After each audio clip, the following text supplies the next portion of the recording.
Hey, what's up, Scott? Welcome here with Imagination Creation Films, and today it is Friday. It is December 30th.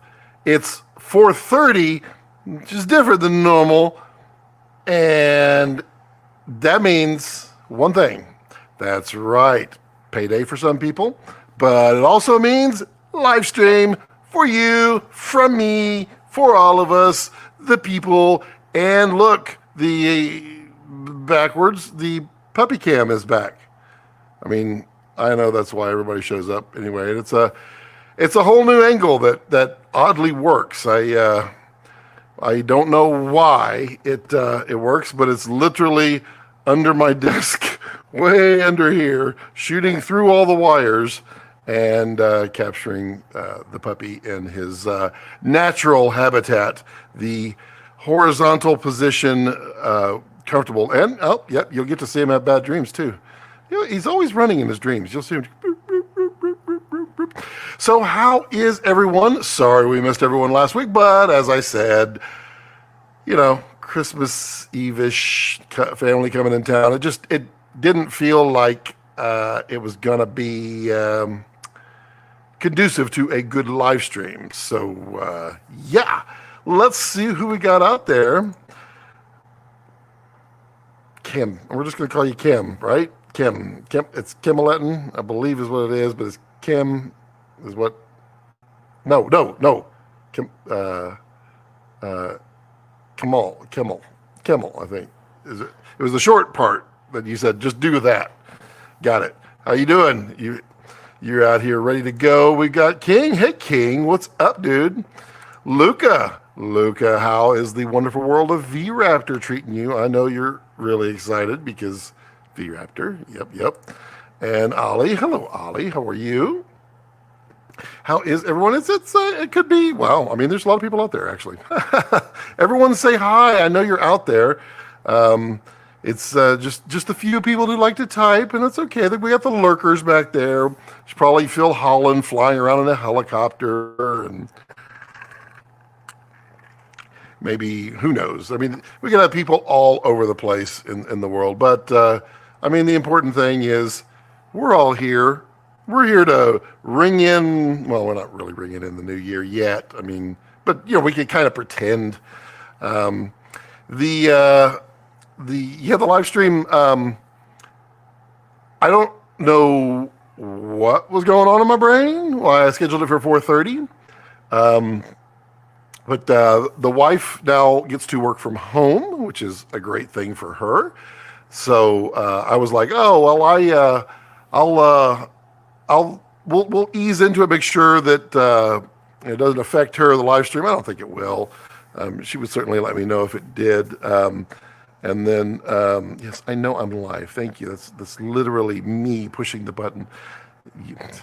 YouTube just letting me know.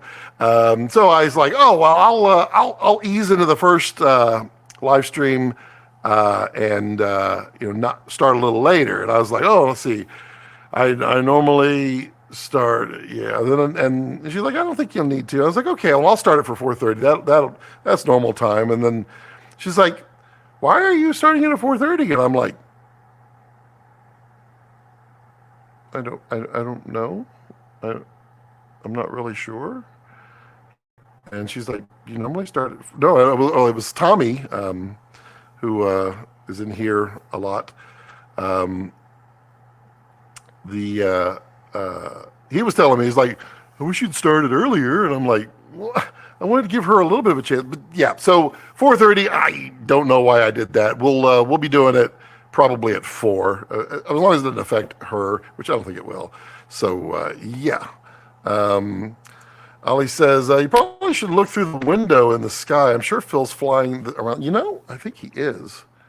I think I'd have to go look. I could put it just on like puppy cam while we wait. We could, let's see. There's, it's too funny. We got, let's see, Super Source. There we go. It's been a while since I got to use all the camera, but I mean, we might as well take advantage of it today because we got cam 1, cam 2, cam 3, it's right there, cam puppy, and then we have iPad we can bring up now because she's not borrowing it. And then yeah, we got lots of stuff to talk about. We got lots of cool stuff to chit chat about. I wonder, Phil, are you out there? I'll you know what I could do? I could probably check the flight radar and see if I see Phil flying around in a helicopter. I could probably pull that up. That would be funny. That might be really funny. I wonder though. I can't put that on Twitter. Oh, I'm on Twitter. Oh, you know what? That's a good point. I can't do that. You know that if I literally sat here and went to see if Phil was flying around in a helicopter, which he's not usually in LA, I'd have to know where he is, and I don't. But by me live streaming Flight Radar, that would be violating Twitter's rules, which I am live streaming on Twitter right now, so the weird things in life. Let's see here.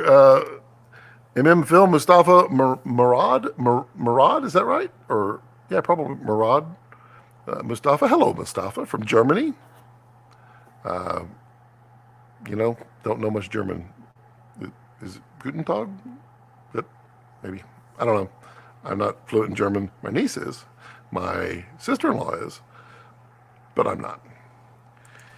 The only thing I asked him, I was like, I want to say something. What is the word? Ich liebe dich. I think I don't know if I say it right, but I guess I'm trying to remember what it means. I think it means I love you. I don't know. I learned that one. So rambling on and on. Oh, whoops, sorry. Lucas says, life is great, my friend. Tomorrow, my last wedding shooting for the 2022, and I have more time for the Raptor. Yes. Ali says, hey, Luca, which Raptor did you get? I know. I'm pretty new. Weldon. Hey, Weldon. How you doing, buddy? Happy almost New Year to you. I hope you're doing well out there. And we need to chat. We need to telefono, and we get you back on here and figure out some future things. But hope everything is well. Lucas says VistaVision, so I can use it with my Tokina glass, which is awesome. That is a powerful combination. It oddly looks like this. I just got in the new, this is the actual one that I can't center because I am challenged on cameras here. But this would be the V-RAPTOR that Luca has, and this would be his Tokina 35 on here. Look at that in all its glory. It looks beautiful. Yours is probably a little bit bigger, Luca, but I really dig the detail that they went in here. And also there's the Orion, should Luca want to go to anamorphics.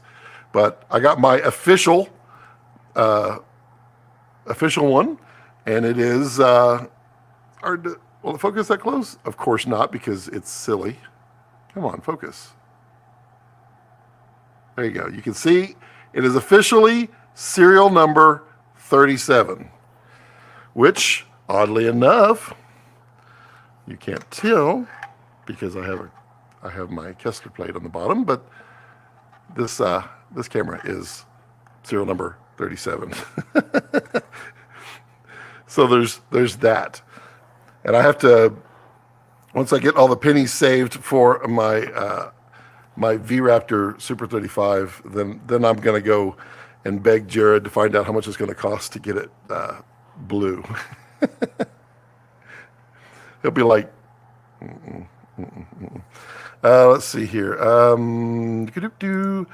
Mustafa says, yep, that's right. Ich liebe dich means I love. Perfect. Yes. That's the only thing I remember. And, it's probably the only thing I need to remember for my wife. It's just the little things. David says, let's do it. Things are good. Spending time with the family till January 3rd and heading back west. So you're up in the colder eastern part of the U.S.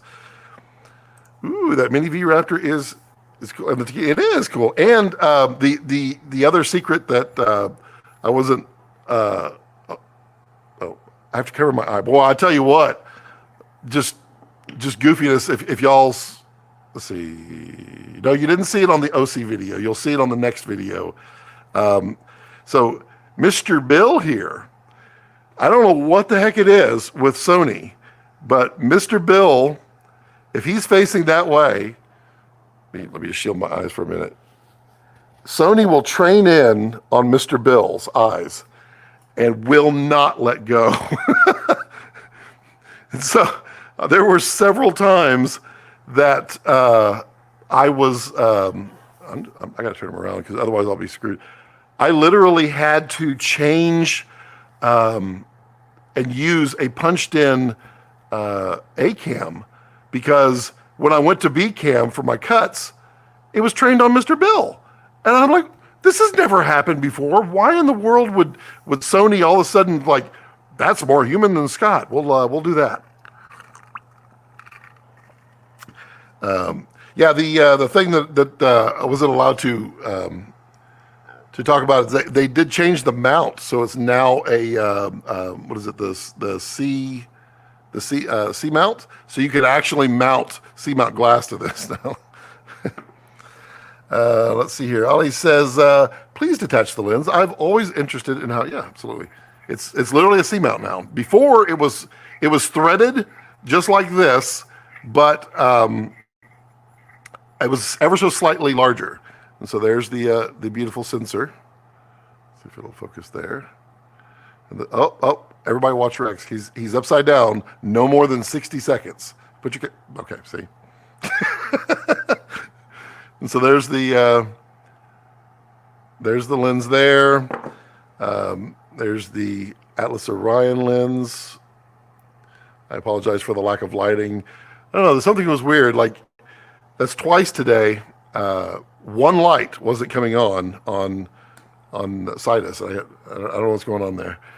But there's the, come on, focus. There's the little V-RAPTOR sensor. Look at that VistaVision sensor. It's so huge. These are officially licensed. And he was, Ryan was talking about he could do little V-mount batteries. I think he said they would cost something like $60 or $75 a piece, something like that. I'm like, I'd buy that.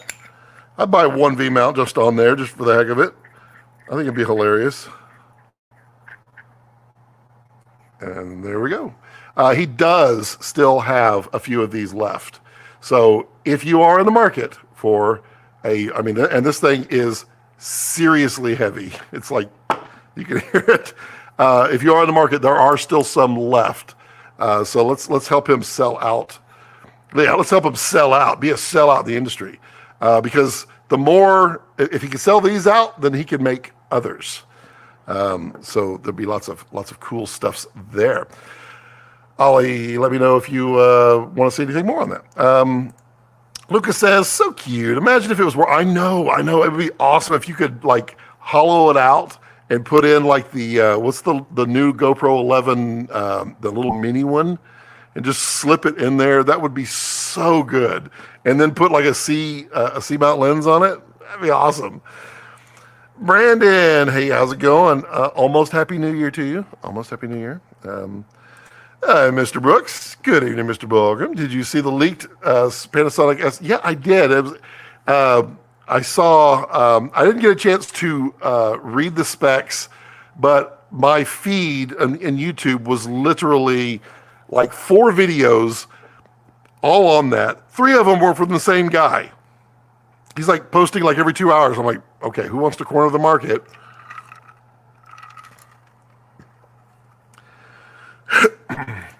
Ollie says probably bigger sensor than most board casting camera. Yeah. Jed says, Mr. Malcolm, do you have any personal film theory? Well, expand on that. What do you mean by that? Personal film theory. That could go like 17 different ways. And I would love to answer that.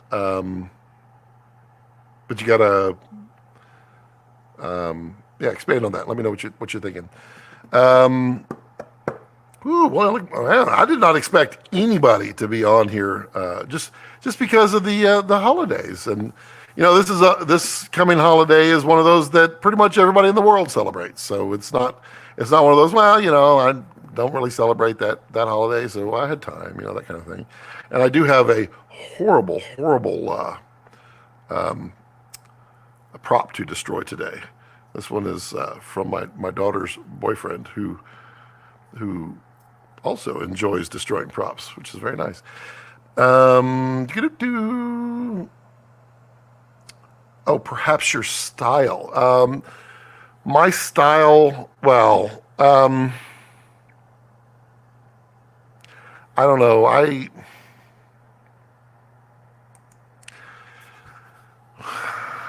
have to think on that for a minute, what my style would be. I mean, I know what kind of look, like I'm always pushing. I mean, I would literally shoot a, really, 2022, and I can't remember anything. Come on, what are the old, the old black and white police, the film noir. There we go. I would literally shoot a film noir in full color, pushed with a lot of saturation and showing off dynamic range. I'd be like, yeah, I'll make film noir look great. Actually, I do want to shoot a film noir. I think that'd be hilariously good. Jared, hello, Jared. Happy Friday to everyone, and a New Year's Eve to everyone. Gregory, good evening, sir. Good late evening to you. Gregory says, hello. Just happy holidays to everyone. All of you Komodo users, how's that Komodo firmware treating you? I believe it's treating everyone pretty darn well. And it's been great. I mean, the number one question everybody asks is, hey, when's it going to be out of beta? And I'm like, did you watch the video? Because I said it's going to be quite a while. But yeah, it's solid. I mean, other than the little cosmetic flashing voltage thing, long story on that one. Jared's just sitting back and laughing on that whole thing. Oh yeah, I haven't live streamed since then, so I could tell that story. so I can't post the photos. So I was so Jared right before Christmas, Jared and I were talking back and forth, and I was like, yeah, I think it's fine for beta. It's been rock solid, blah, blah, blah. And I was trying to understand the voltage cosmetic issue as he explained it. I misunderstood what he was saying. So I had taken a photo from 3 different angles of my Komodo, and I had circled things and pointed to voltage. I was like, okay, so this and this and this and this and blah, blah, blah. And I sent those to Jared asking, is this correct? Is this, because I wanted to be able to explain the issue as I understood it. Oh, count your 60 seconds. He's upside down again. And immediately when I sent the last photo, all of a sudden, my instant messenger took away my send ability. And then Jared replied back with something that I was like, oh, no. And I needed to reply, but there was no messenger. I couldn't send. I'm like, what's going on? And then finally it pops up and it goes, your last photo or whatever that you sent violated our guidelines, and it was like child endangerment kind of. I mean, it was bad. It was saying it was really, really bad, and I'm like, what? What are you? Not me. I don't. What are you talking about? And then it banned me on Facebook, and it banned me on Messenger for 72 hours, 3 days. So for people who don't do math. And meanwhile, I'm leaving Jared hanging. He's wondering, Scott just like ghost me? What's going on? And it was a whole thing. It was so It was so dumb because here it is, this cool thing where I get to say, yay, we're doing the beta, and I can't tell anybody, yay, we're doing the beta, except on YouTube. It was so bad. So bad. It was so stressful. But now I can laugh about it, now that I'm out of Facebook jail. What a weird thing. I've sent several people the photo just saying, this is what got me banned. And they're like,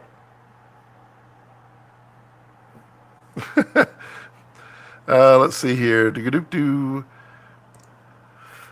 Gregory says, hi from Cortina d'Ambezzo. Is that right? D'Ambezzo? I don't know. I'm not very good with that.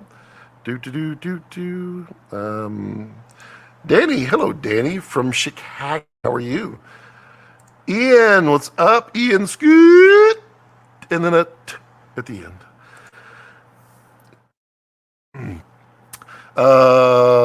How much headroom for a shot do you like typically? That's a good question. Honestly,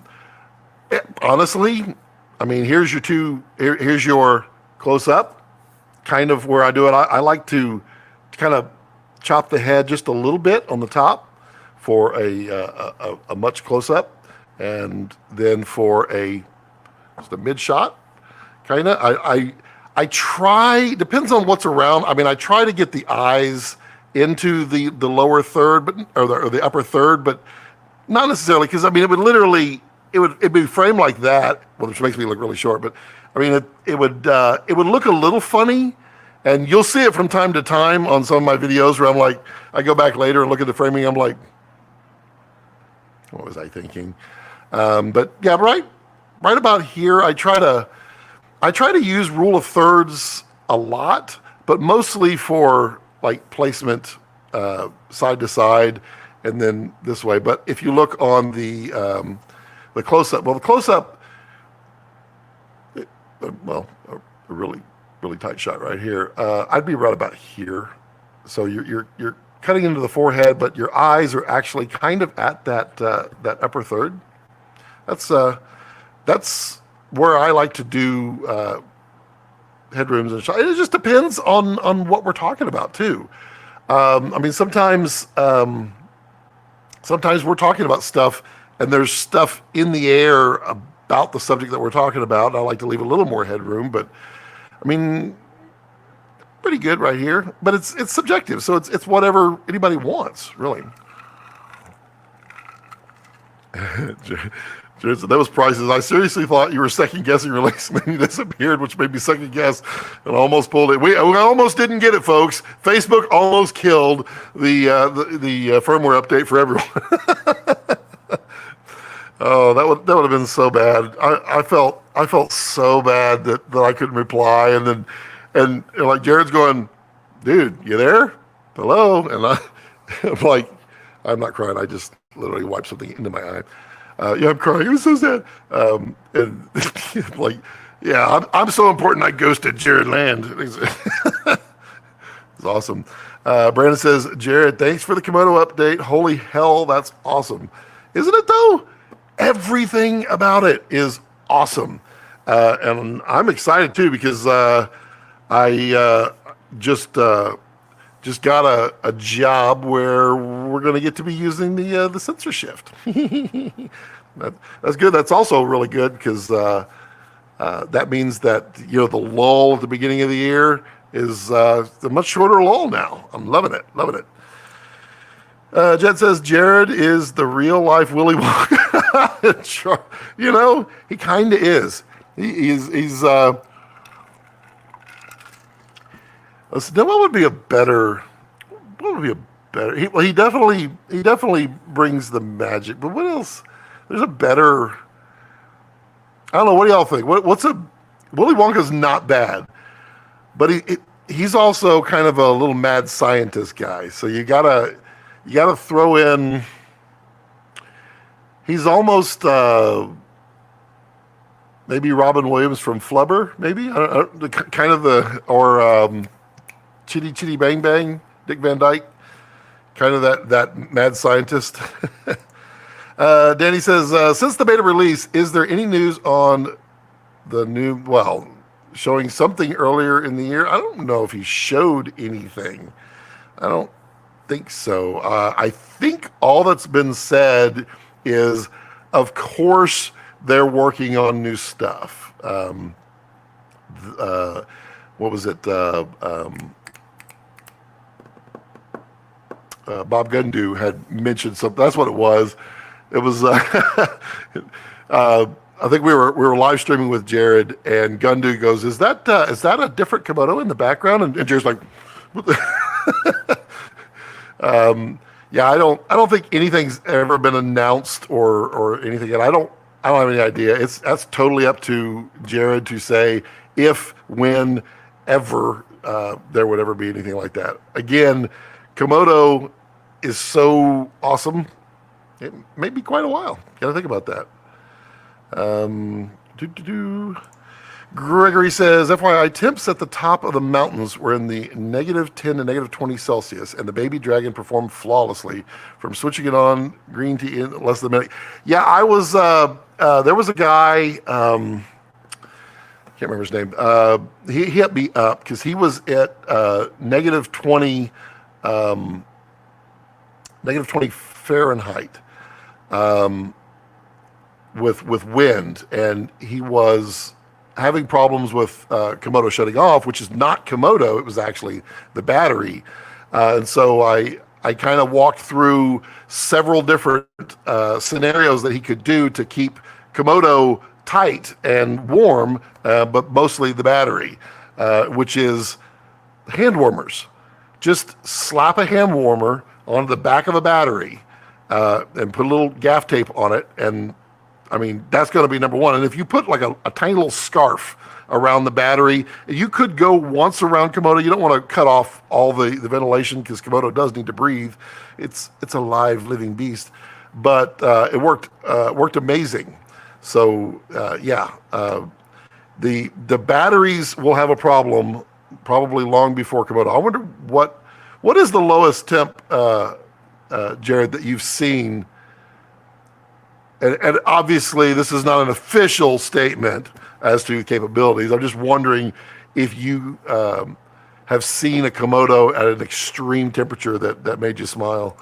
Best action cinema camera for the way. It's such a great camera, Greg, for so many reasons. Yeah, it's definitely the best. Let's go explode that camera.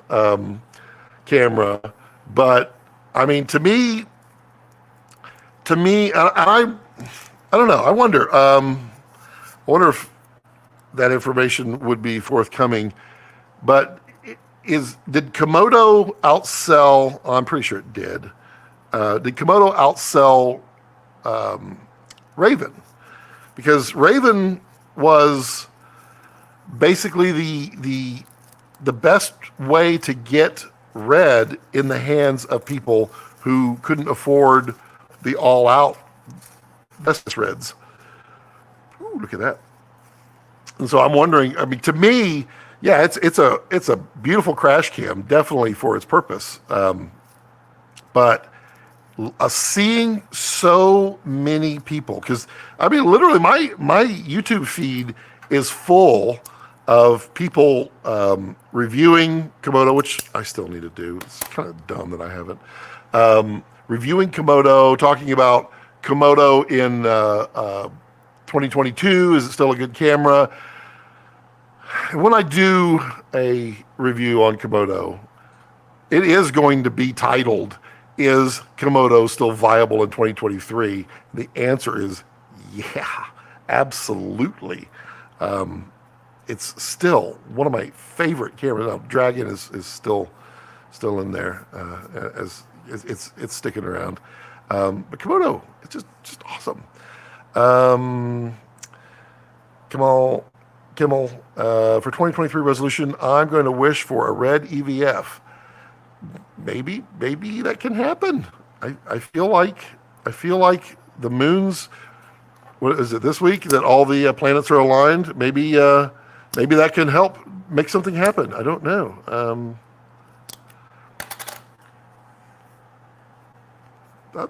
I think always love that. I think people get confused as to what build refers to. It's not a new camera, it's a new software. It's true. It's true.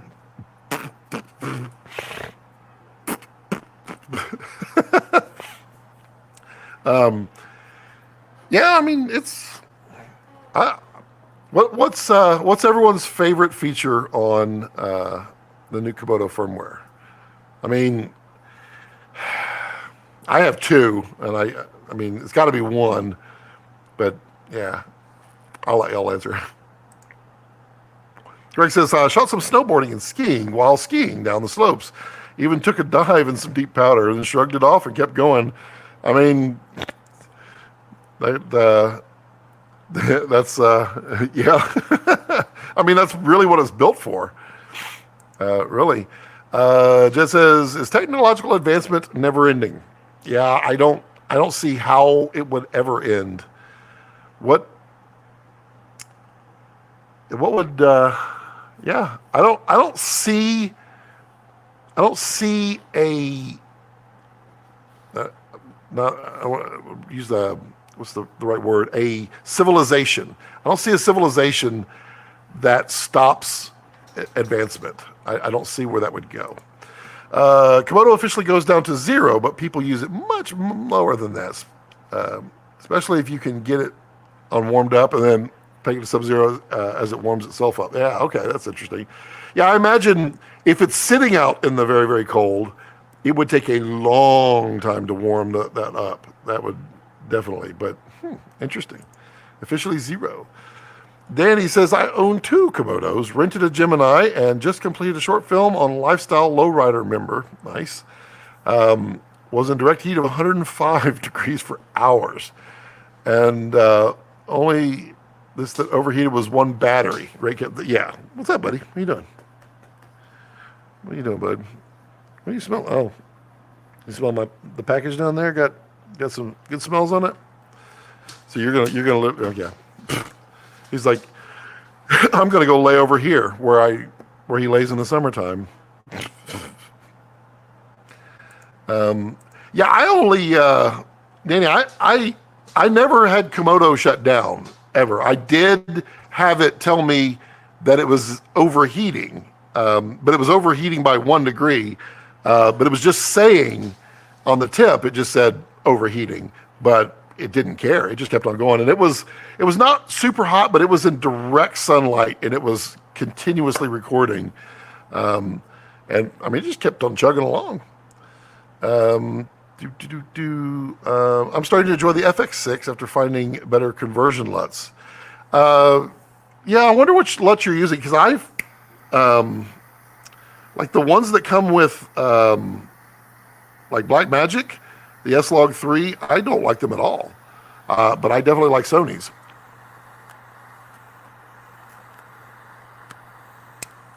This will not be the last prop destroyed for 2022. 2022 Eve always has a great prop being destroyed. Why can't one manufacturer just do it all? I feel a major Canon lust, especially for that 20. Well, the 28 to 70 f2 is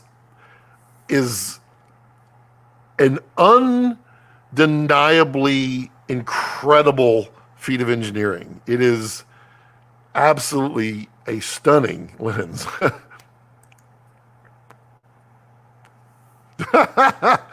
Having a great time grabbing frames of your dog, he's stealing the show. I mean, now he's literally over there. I mean, like, he'll come back. He always comes back. Geoscope and gyro. See, I like, I would say geoscope and the extra loving quality. That's not, that extra loving quality is not hitting everybody as much as I had hoped. They all call it enhanced low quality, or no, extra low quality, which is not extra low quality. It's enhanced loving quality. Oh, no, I'm not being gentle like that. Had it in my backpack in an hour while taking the lifts to the top at -10 and just flick the switch and be a start. That's awesome. No time for warm up. Well, I mean, it always, you're going to get your best image when the sensor is stabilized and black shaded at a specific temperature. So keep that in mind. But most likely in snow, which is going to be bright as hell, you're probably not experiencing too many shadows to get any kind of black shade noise. Ain't nobody got time for warm up. I get that. And Gregory, again, thank you for being a member of the channel at the top tier, no less. Awesome. Thank you, sir. Lucas says, number one feature is ELQ. Yes, indeed. For anyone interested using the red BP. Nice. Jed says ELQ for sure. Hey, Justin says, nice to drop in on a lovely day in Austin. Yes, sir, Justin. How are you, buddy? Hope everything is well. Did you upgrade your firmware? I told you, carve out just an hour. Just an hour. You just need 5 minutes to upgrade that firmware, and then 55 minutes to smile. It's time, dude. It's time. Take it going. Justin's one of those. If it ain't broke, don't fix it. I'm kind of that way too. He's on like several versions back because it just why mess with it? It works. Gregory says, hey Justin, and we haven't updated firmware yet. I'm deep into Unreal development now. Oh, very cool, very cool. Definitely got to get over there. We'll have to do. Probably after everything is done, we'll do the live stream from there and all that good stuff. Because Justin has a really cool virtual wall, big one in Austin. You've got the only one in Austin, right? And you keep growing it, getting bigger and bigger and bigger. It's awesome. Hello, Tyler. How are you? Komodo is the best camera ever created. I mean, it certainly could be. It is. It definitely sparked it in the cinema world. So we'll take. Yeah, but I mean, it sparked another. I don't want to say full-blown revolution. I don't want to say it that way. Because I don't think it fully did a revolution, but it sparked a mini revolution where this tiny little capable box is out there now. That's kind of cool. I like the Ascension model would be, I don't know if that's a word, but you can get for $6,000, you can get R3Ds, you can get a ton of red in a tiny little box, and that gets you into the world of red, which makes 90+% people smile all the time. And yeah. Then someone asked me the other day, what was it on? And someone asked me if I would ever leave Red's ecosphere. And I was like, well, I mean, never say never. You never know, but I see absolutely no reason that I would ever want to leave that. I might bring other things in, which I do as well, but why would I leave that? No way. It's awesome. Man, that kind of sounds like a sales pitch. It's not. That's literally just how I feel. Brandon says, hey, Tyler. Yo. Komodo is as important as Epic. Let's see. So you got the original Red One, which was revolutionary. It didn't dominate the market, but it destroyed the perceptions in the market. It changed a whole lot of stuff. Epic was miles above. It was miles above Red One.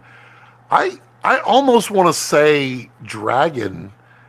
Komodo is like Dragon sensor.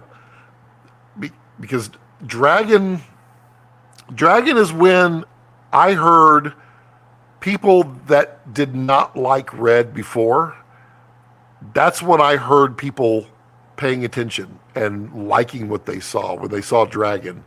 And I mean, it was literally what blew my mind. I mean, I was going to get the Red one. It got pricey real fast. But Dragon completely blew me away with how it looks, and it still blows me away today. It still blows me away.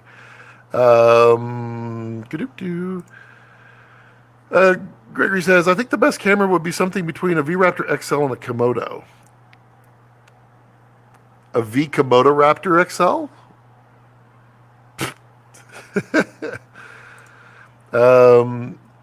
Anyone else went crazy figuring out how to upload firmware on this and then yeah, poor Luca. He was messaging me in a panic. He's like, I can't get it working. He posted on Facebook, I can't get the firmware to upload. I don't know what's going on. And I'm like, dude, I am at a loss. And I think I gave a couple of suggestions. I don't think any of them were viable. And then Luca came back like a day or so later, and he's like, dude, you know what it was? The switch on the read-write switch. That's bad. Yeah, Gregory, that would be pretty rad. But in between a Raptor XL and a Komodo is kind of a normal. True. I can't believe Rex is being the non-social butterfly. I think Gregory wants to allude to Komodo. Oh, he does. Everybody wants to, but Brandon says, I think, Jared, if I may be so bold, what I believe Gregory is basically, or wishing for, is a Komodo-sized body with internal NDs and a better audio solution. If that were to be created,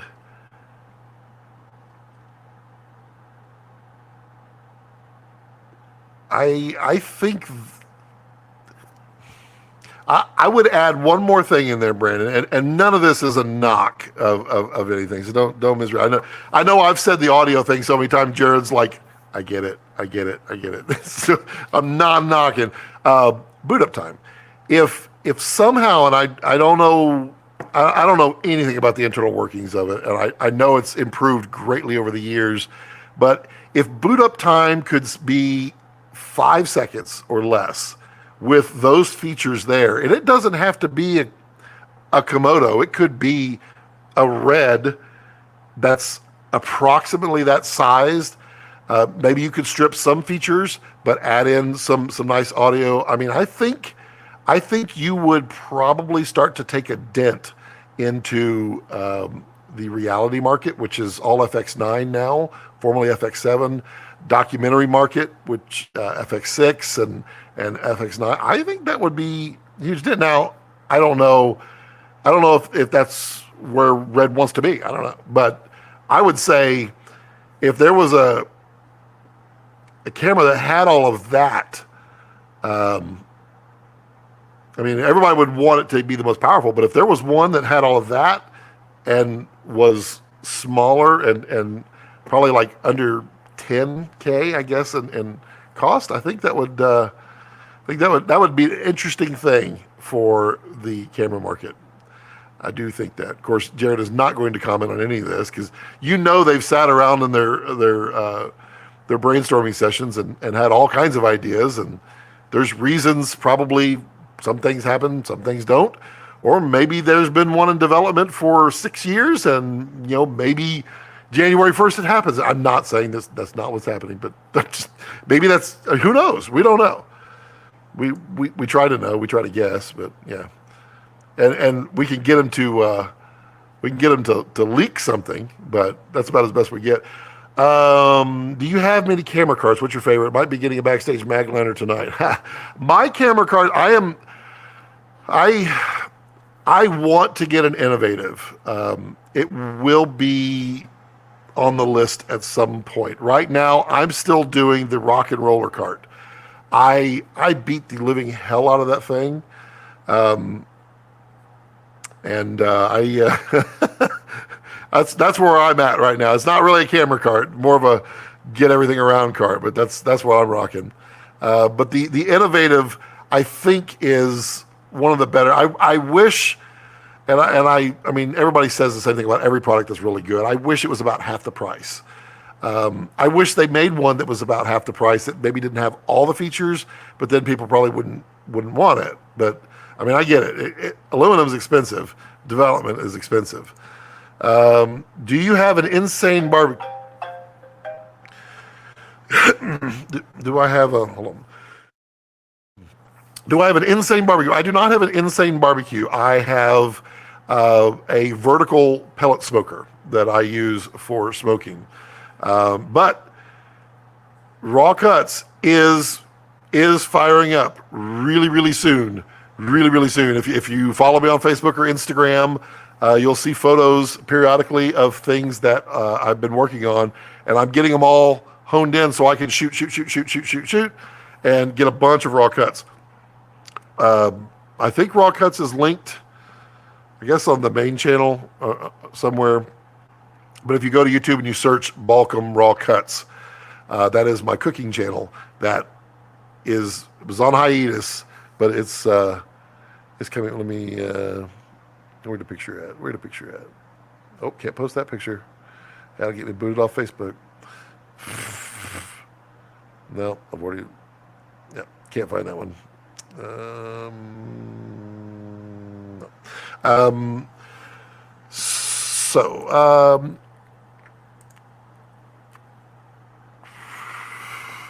Well, add the E&D to Komodo and either a larger sensor or more FPS, and you get a jack of all trades. But for all the jobs I've worked on in the past 2.5 years, Komodo has yes, it's true. And the E&D will make a lot of people happy, especially anybody with it's PL right now, right? It's only PL.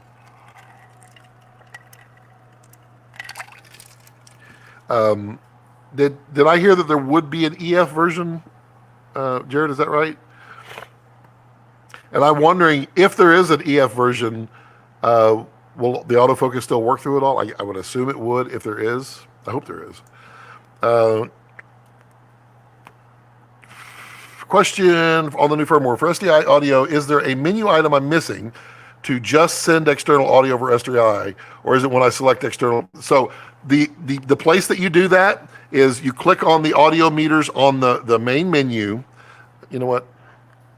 Let me just demonstrate it. But I mean, we have the technology here. Click on the audio meters on the just on the main display, and then at the top you'll see you have the buttons for internal and external. If you select them, they're on-off toggle. So if you have them both on, then the scratch mics are going to go to 1 and 2, and the external is going to go to 3 and 4. If you turn off the internal, then okay, here we go. Let's see if this will show. Why do I have the Muppet theme in my thing? So just click on the well, come on, can we focus? Focus a little bit here. Oh, it's blown out. That's why. Let's see here. Okay, so you can see internal and external. Let's turn that down a little more. You can see they're highlighted right now. So if I unclick internal, external will now be going out channel 1 and 2. If I uncheck them, nothing goes out. If I check internal, then internal scratch is 1 and 2. If I check them both, then 1 and 2 is internal scratch, 3 and 4 is SDI. So all you got to do, just click on the meters and just make sure external is on only, and you have channel 3 and 4, or channel 1 and 2 is your, wow, this is my first time using a camera. Will be the SDI channels 1 and 2, which is super slick. Definitely helps people. I'm gonna leave this on just in case anybody else has another Komodo question. place that to the side, but not too far, not too far.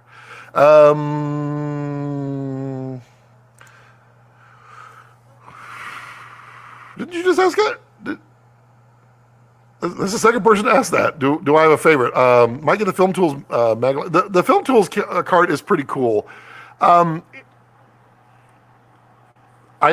Next time I'm in LA, I'm gonna go spend a little time with it. But I mean, innovative is like, it's like a very high tier of design, and the Film Tools is like an evolution of the Magliner, and really the only thing that matters is, does it work for you? What, does it have the features? Does it fit your budget? I mean, that's really what it comes down to. Brandon says, actually, Scott, boot up time, if they could cut it to 5 seconds, would be it would be pretty amazing. And I see Jared made a comment. I'll get to that in a second. I don't mind the audio. Got to give the sound guys something to do. Have something to complain about, too. Yes, it's true. Boot up time is almost improved with every build. You just never see it. I should time that. That's it. That's a good point. I'm going to time that because I know the original number. And Jared's like, "Oh, don't do that. Don't do that. It's only at 1 second." Okay, here we go. We're gonna. Let's just do this. We have the technology. I keep pretending like I don't. I don't know how to use a camera. Okay, so we're gonna flip the switch and hit start at the same time. Ready? 3, 2, 1, boom. All right. So I know the number before was like 23 seconds, I think it was. It's coming up, and come on. Boot, boot, boot, boot, boot, and oh, maybe it wasn't 23. There it is. 26.9. Interesting. I swear it was 23. Maybe I'm wrong. I know it was much less. I know Komodo was much faster than DSMC2, and V-RAPTOR is faster. But yeah, maybe I need to go back and look. Joe's like, beta. It's beta. How do you like your steak cooked? I like my steak cooked between rare and medium rare. If it's meat that I know, then I want it. I want it to temperature, but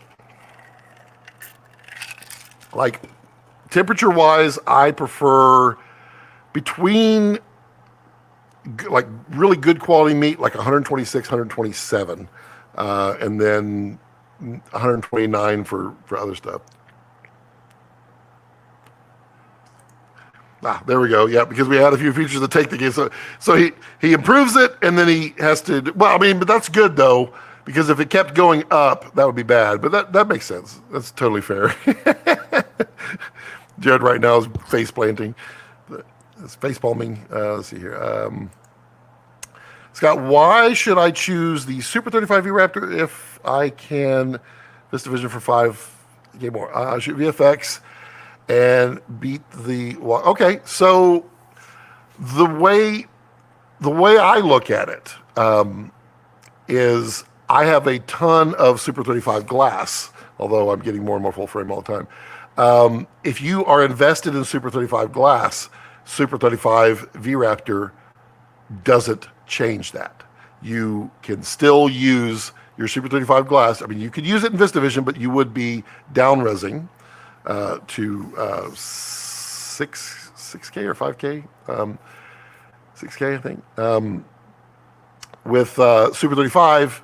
And the Super 35 is actually Super 35 size. So it's going to work on, I guess, all Super 35 glass, because the like Dragon, Komodo, they're a little larger than Super 35. So some glass you could get a little vignette in there.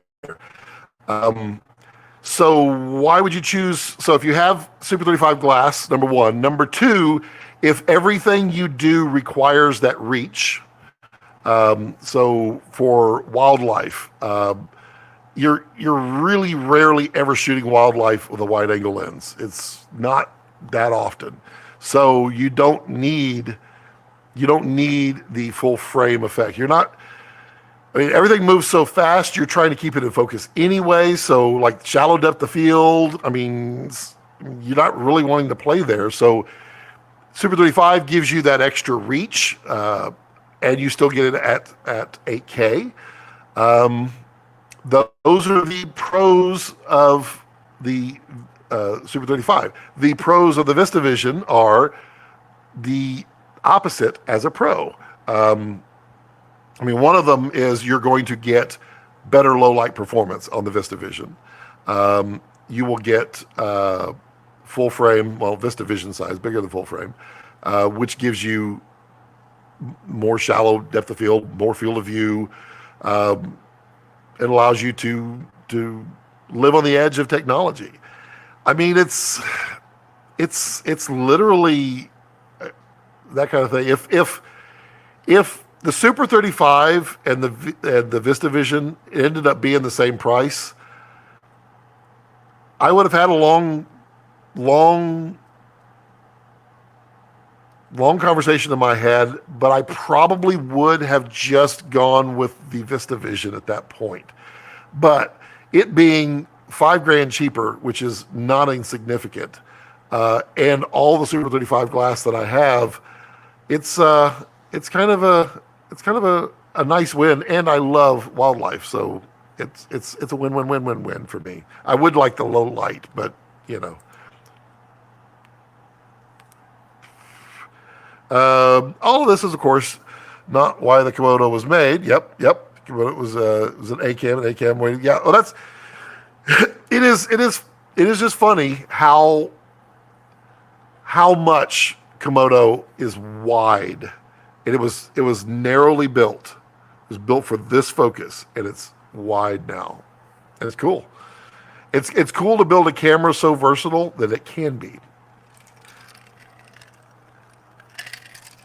Oh, can't wait to get the 21 millimeter Atlas Orion. Love some distortion, right? First time I heard of a red one was in Portugal. This friend of mine was working on Daft Punk's show. Nice. And I saw the excitement in his face, and now I know why. Thinking, are we going to get slower? I want to shoot time lapse. You get slower frame rates, Camel. You can go all the way down to 1 frame per second. You just can't go slower than a 1/24th of a second shutter speed at this point in time. It is possible to do it, as I understand it. It's apparently a lot more work on Komodo than it is on V-RAPTOR, but it's still not a simple task. And I would imagine or guess that if they could knock out all the big things that they need to tackle, then they could squeeze it in there.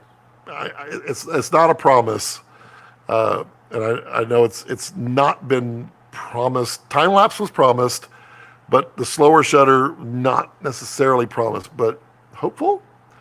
I mean, if we all get excited and it becomes like an important thing for everyone, and we keep buying cameras, then I mean, why wouldn't it happen? Unless it just can't happen, but pretty sure it could. But it's busy. Yeah.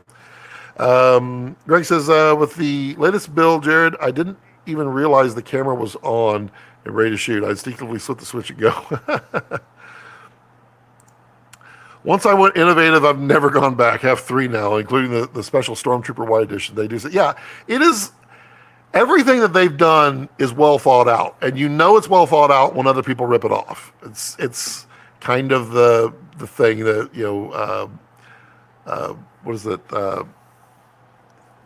Form of flattery, theft, whatever it is. There's an old adage. Imitation. Yeah, imitation is the sincerest form of flattery. Unfortunately, it does eat into people's market, though. It's totally unfair. But yeah, innovative. They're built incredible. They are very, very well refined. They come at a cost, but yeah, it's practically the best cart out there, probably.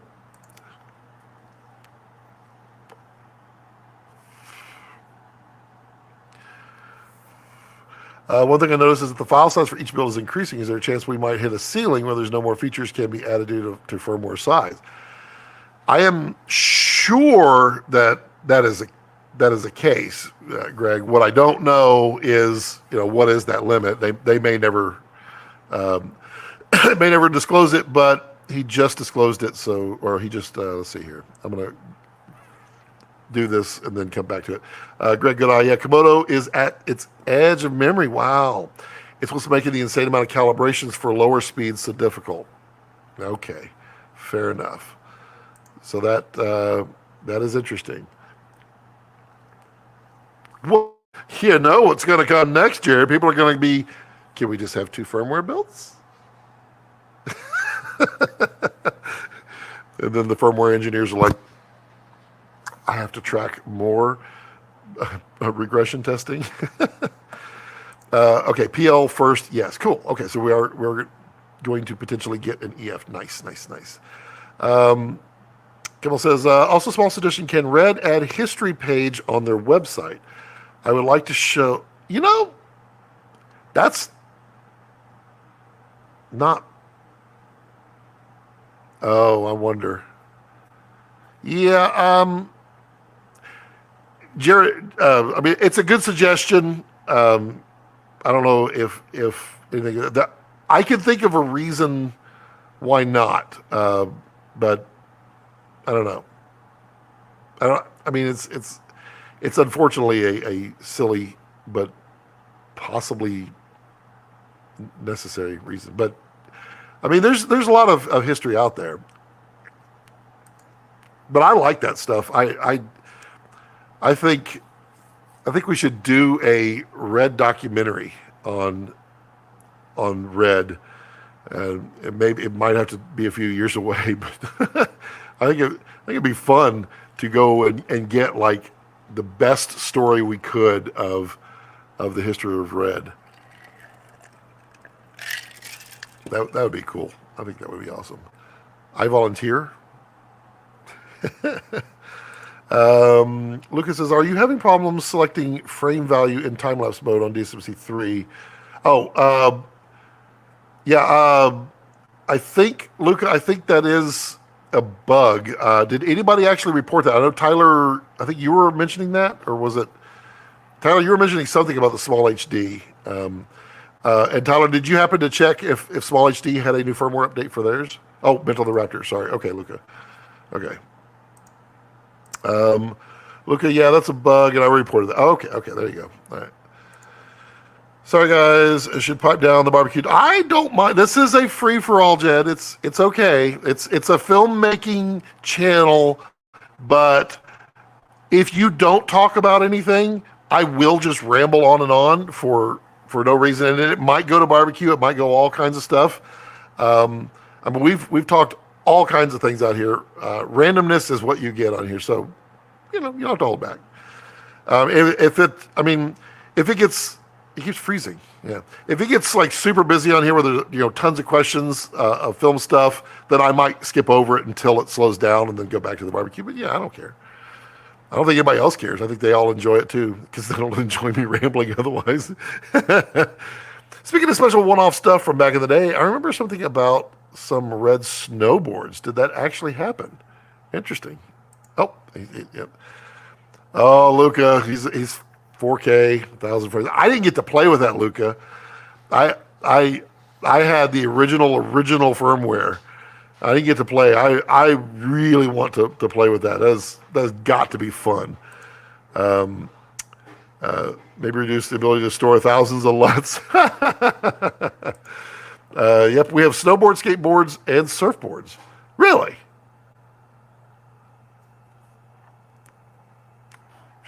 How do we buy a skateboard, Jared? I want to. I would totally rock a Red skateboard. I would never want to use it, but I would totally rock it. That's cool. I didn't know you had that. I've got to see someone go down the slopes with one. Well, I mean, would you? I mean, I guess, Greg, if you bought three, you probably would. You'd hang one, and then you'd have one as a spare, and then you'd go down the slopes if you had three of them. But otherwise, yeah, you're probably enjoying the fact that it is a red branded. Then yeah. Jared, go 2/3, 2/3 fixed. That's a small sensor. Oh, we made a ton of figure skate. Well, I remember those. Email your address. That's awesome. That's awesome. Those figure, man, that was like, what was that? It was like my junior high days when figure skateboards became the rage. 2/3, no thank you. 4/3, no thank you. That's awesome. Those thirds can be problematic. Well, I mean, there's nothing fun about a small sensor, a tiny sensor. I mean, Super 35 is like the beginning of, well, I mean, 16 millimeter is cool, but Super 35 is the beginning of awesome. I mean, it really is. 2/3 is haunted for real. I'm going into Panavision next year to use those B4 Panavisions on Komodo for a lookbook. That's interesting. Star Wars lenses. Well, didn't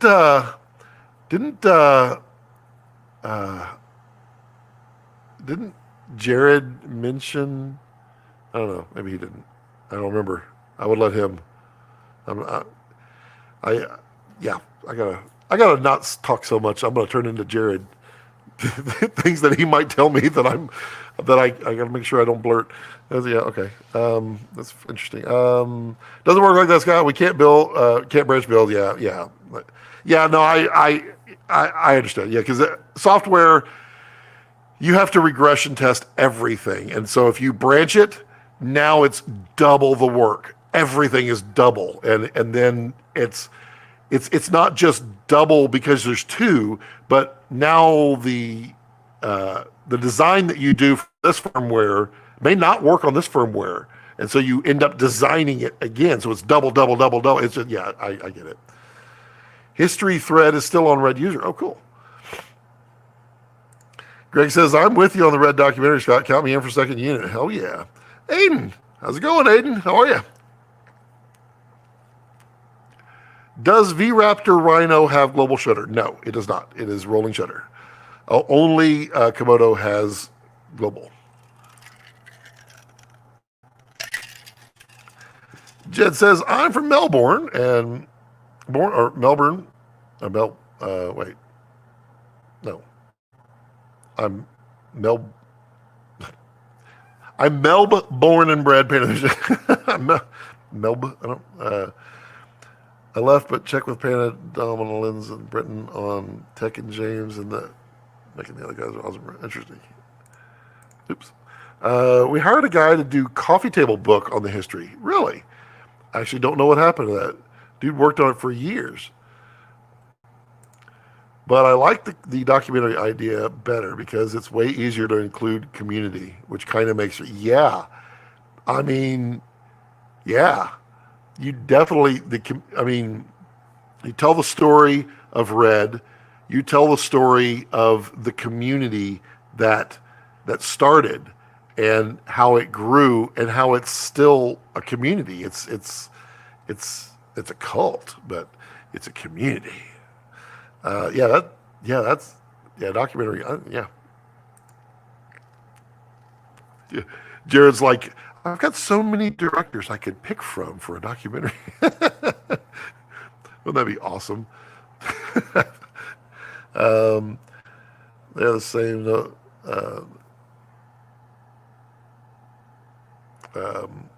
I'm Rich 1 million Lotto. Get Soderbergh to direct, Pitt to narrate, and Red users to shoot and share some of their awesome stories mixed in with stories from Jim and Jared and Graham. Yeah, that would be That'd be so good. Yeah, Soderbergh would be awesome to direct. Would be it would be fun. It would be fun if it was shot on using all of the different cameras that Red's made, including some of those not so wildly known, like the Dragon 8K VistaVision, the monochromes that are out there. The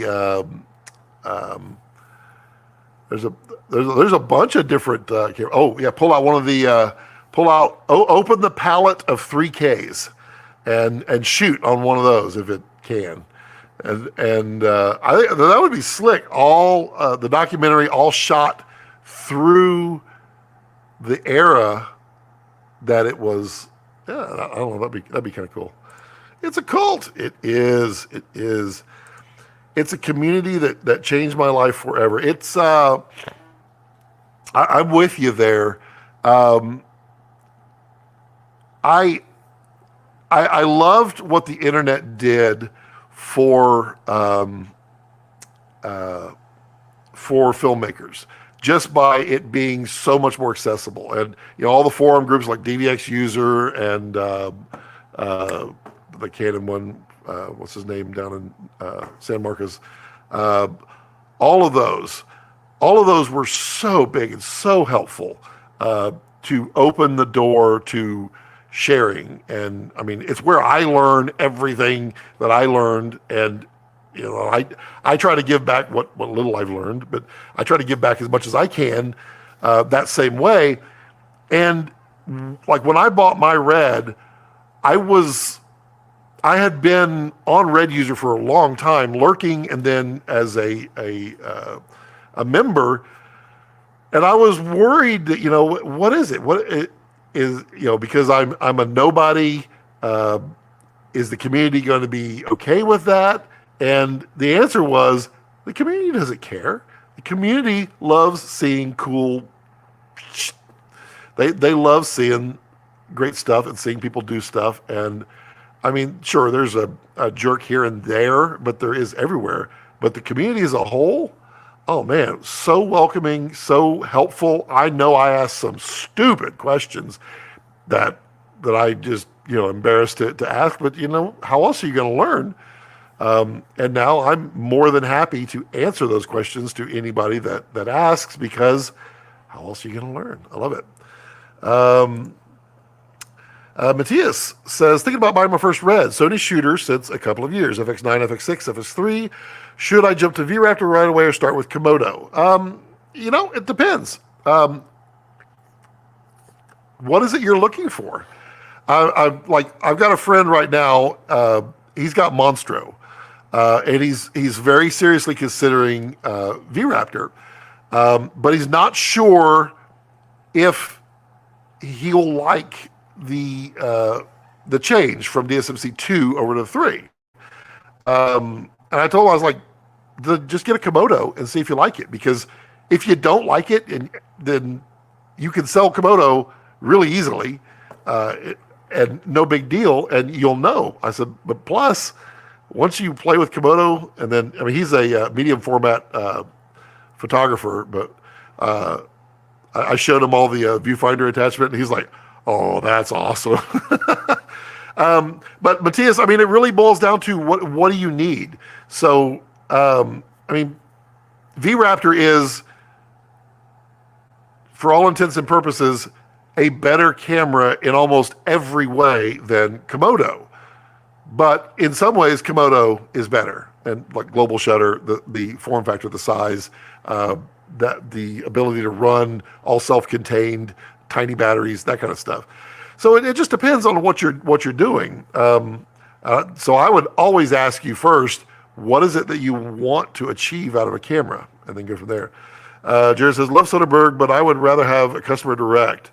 This pit narrating would be cool, though. Yeah, who's been with you the whole ride? Oh, there's a lot of them out there. Yeah, that'd be good. Was Toya from the beginning? I wonder if Toya would make a beautiful documentary.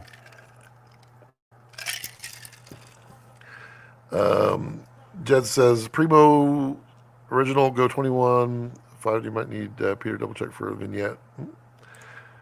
Shane? Shane would be interesting. But Shane wasn't from the beginning, though. I don't think. Shane was originally Epic.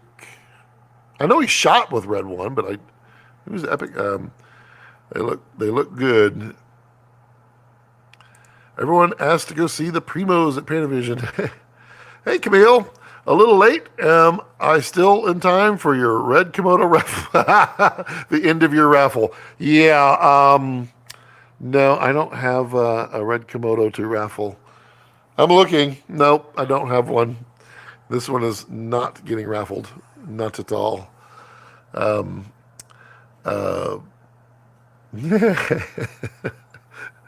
awesome. Ask why there are 2 focus marks and 2 focus points. You get different every time. Interesting.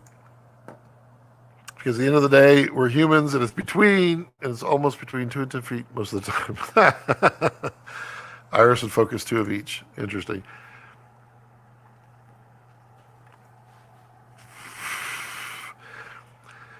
Yeah, I love the documentary idea. How different is LQ and ELQ in image quality? There's a little different. You can see it. It's not near as bad as you would think. I mean, if you showed someone ELQ and they had not seen anything else, they'd be impressed. It's a good clean image, and it depends on where you're going with it.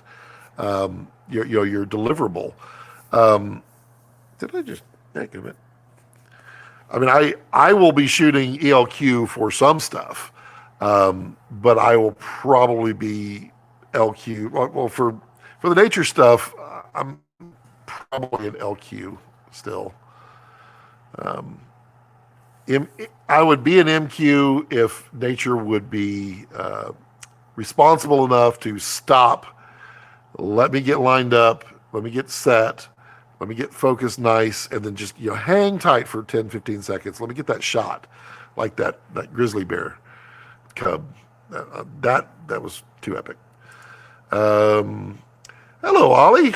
Yeah, boy, you're late. I started late anyway. I started at 4:30 my time.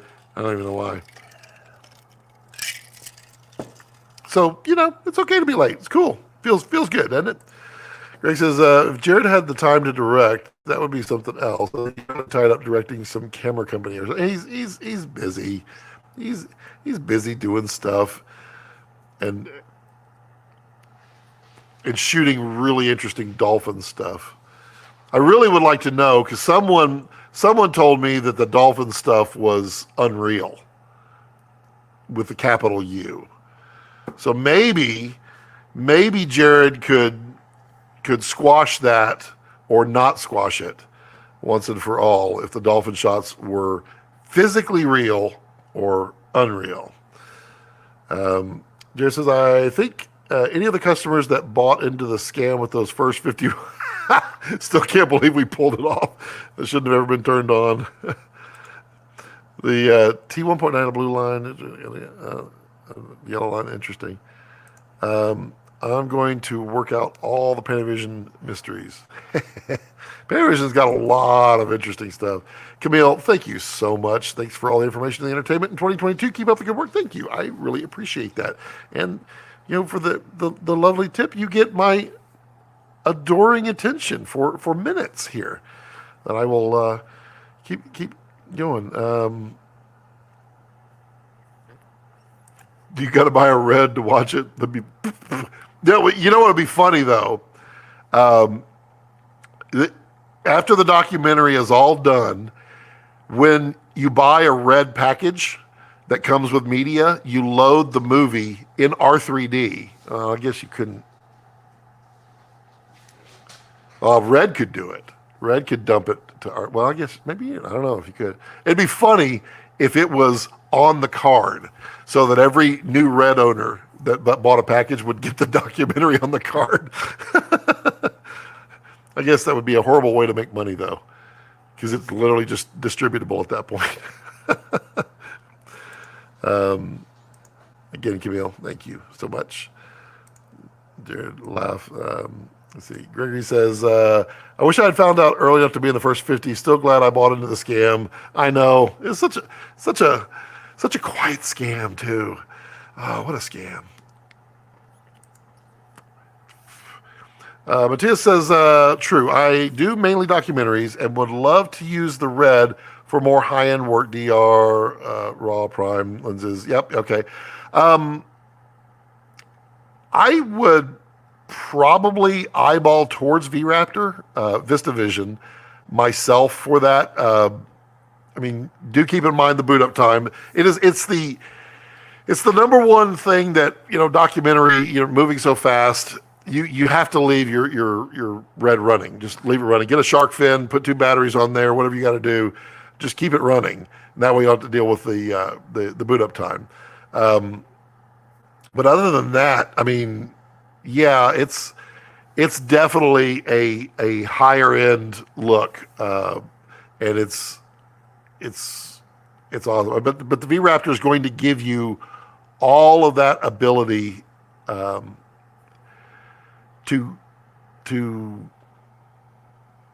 pull more out of it. You're going to get the frame rate. So who knows? I mean, I don't know what you specialize in documentaries, but I mean, if you need any kind of slow-mo, there's a lot of slow-mo in V-RAPTOR, and you get it at a really high resolution, which means it's somewhat future-proof-ish. Yeah. Okay. Dolphins were definitely physically real. Interesting. Yeah, the people were messaging me, like, yeah, what'd you think about that Unreal? Who was that? That was someone. I think someone in here messaged me that too.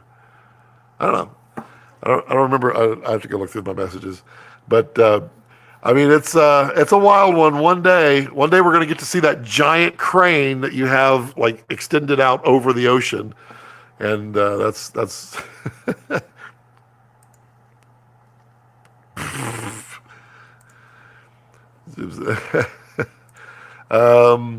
Ollie says there's only one way to get a camera out to sea like that. The amateur magician in me is looking for the simplest explanation. My thing, of all the explanations that I've heard, and none of them are there's no way that is, but there are a ton of, well, I would like to know how they overcame this. I mean, to me, the most logical way would be you're on a boat with a large jib that's off to the side that has the camera pointed forward, and it's stable. That's probably it. And it's stable. Yeah. Maybe. I don't know. But it has to be stabilized because the boat's going to be going up and down. That camera has to stay right there. Now, how in the world it could do that at the water level? That'd be wild. I would love to know that because I have a history of not judging the water level correctly. The predecessor to this guy right here was eaten by the ocean because I did not judge the wave correctly. There's video of that. No, I hadn't hit record yet, but it was out there. Well, I did a whole video on it on the little Sony that got ate. And it was so dumb too. I just set it down on a rock, and waves come in like 7s or something like that. So I'd counted and I saw it. I looked out ahead and everything looked fine. And so I set it down on the little tripod on a rock, and I'm standing there, and I'm on some other rocks with my shoes, my tennis shoes, and the wave came up, and I was like, oh my God, my feet. Didn't even think about the camera, and the camera goes,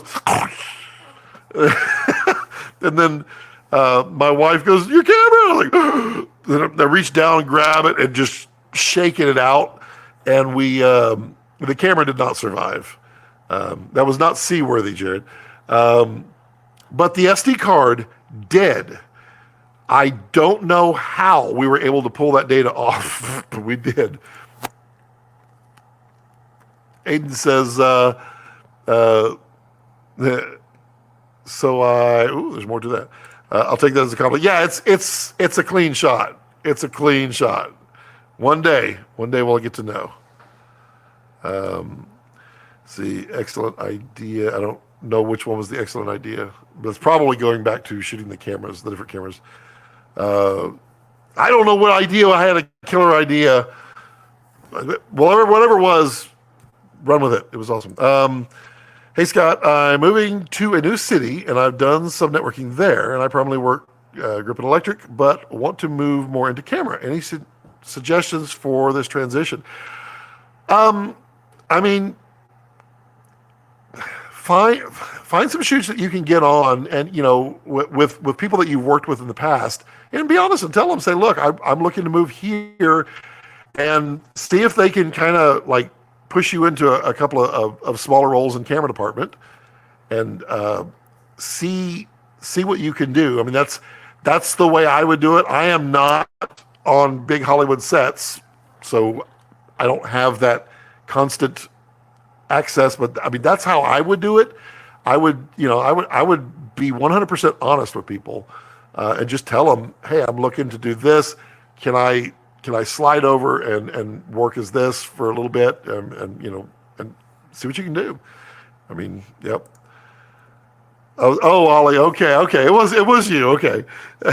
I swear it was an Ollie. I couldn't remember. I remembered Ollie, but I didn't know which Ollie in here. But it was a joke. Okay, Ollie. Well, it's a compliment now. I think we laughed about it on there. That's funny.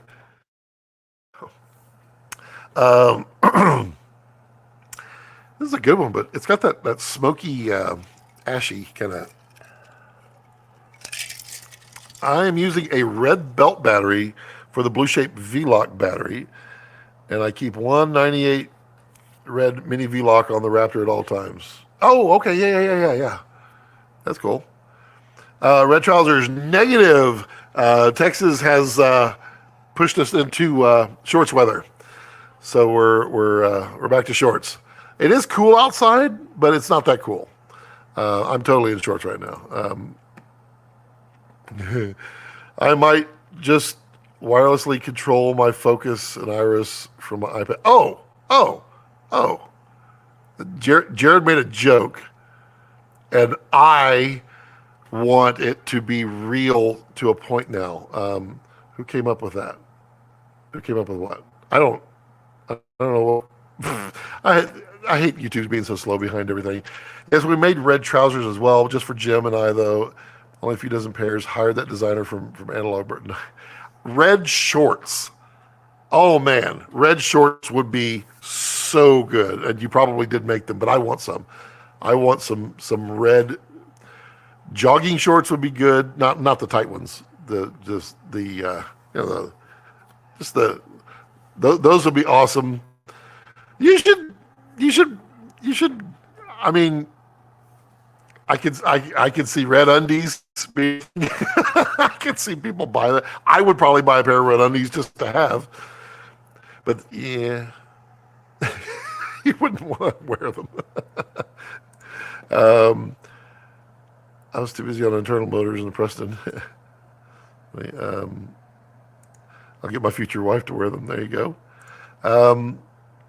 I went once on a dolphins boat observatory. Let me tell you, those dolphins were so timid that day. They were not friendly at all, really. Managed to get some clips, but not near. Near is an opportune word, or the correct word. Near is an understatement. Now the other theory, which I don't buy because I don't think the field of view is there, was that it was a boat way off in the distance with a really, really long telephoto that was shooting that. But I don't see how that field of view, the focus, doesn't calculate in my brain. One day. Danny says, any chance Red will make a monitor for Komodo? So oh yeah. Yeah, Jared's entering that. That's not enough power to those pins. Yeah, if I remember correctly, all the power that a BP battery makes, Komodo is basically using most of it, and so there's nothing to spare in there.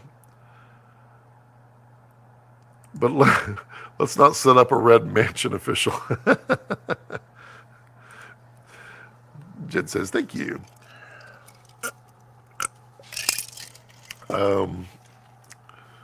Red socks would be good, although they would have to be really short socks for me to wear them. And, well, Jared's not going to make them because Jared doesn't wear socks. Well, didn't you have to wear socks once? I thought you made a comment that you were. Yeah, you had to wear socks. You hated it or something. It was funny. My one-man band loves having one battery. Yeah.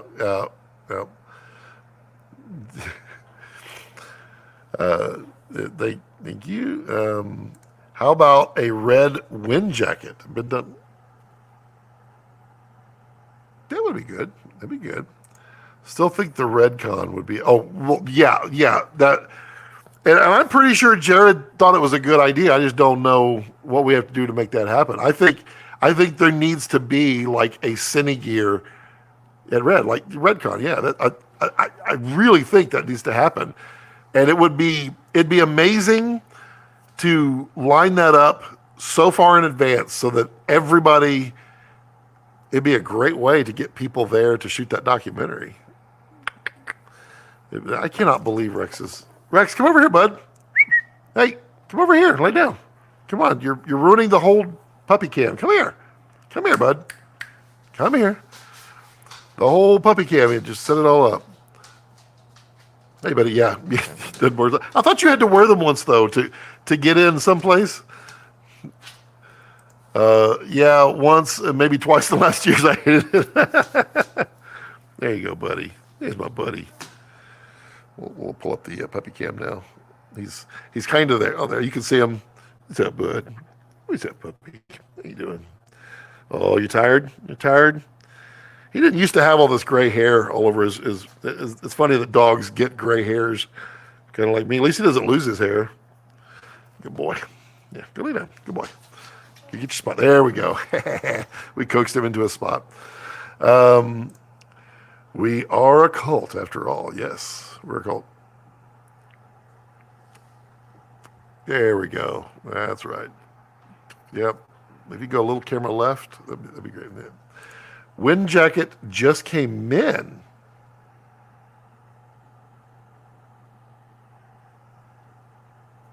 Need to know about this. We need to see this. Redcon is a nutrition brand. Oh, well.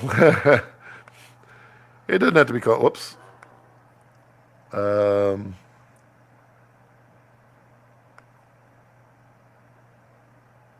Sorry. What is that? Can I share that, Jared? The picture you said. Sorry, I wasn't paying attention. It's still topical. Don't get that anymore. I think the first one should be held in London. London?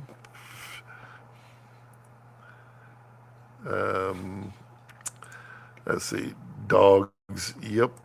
Yes. Show it. Yes. What is the website for Komodo user? What do you mean Komodo user? Alfredo Facebook. Oh yeah. Okay. Yeah.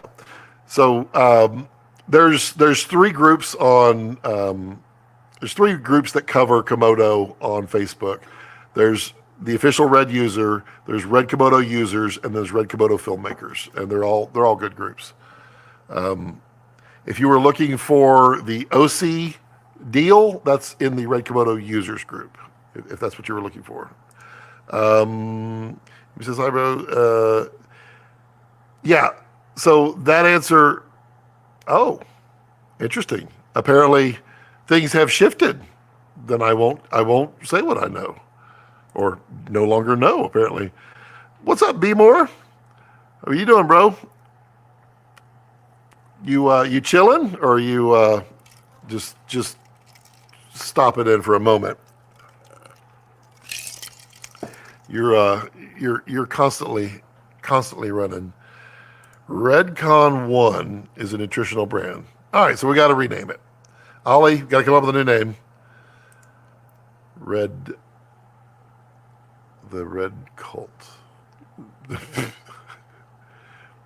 Just name it. We're definitely not a cult. In quotes. Got it. There we go. Okay. Finally, a couple of days to breathe. Yeah, that won't last long. That won't last long. And you're going to have to go full dad mode here really soon as your youngins are starting to get a little older. Woo. Man, I don't I don't look favorable on those days. So much stress as a dad. Yes, share. Oh, great, Brian is here. That means he must have broke another camera. This is what Jared sent over. Those are the red skateboards. That is incredible. Look at that. That's awesome. That's incredible.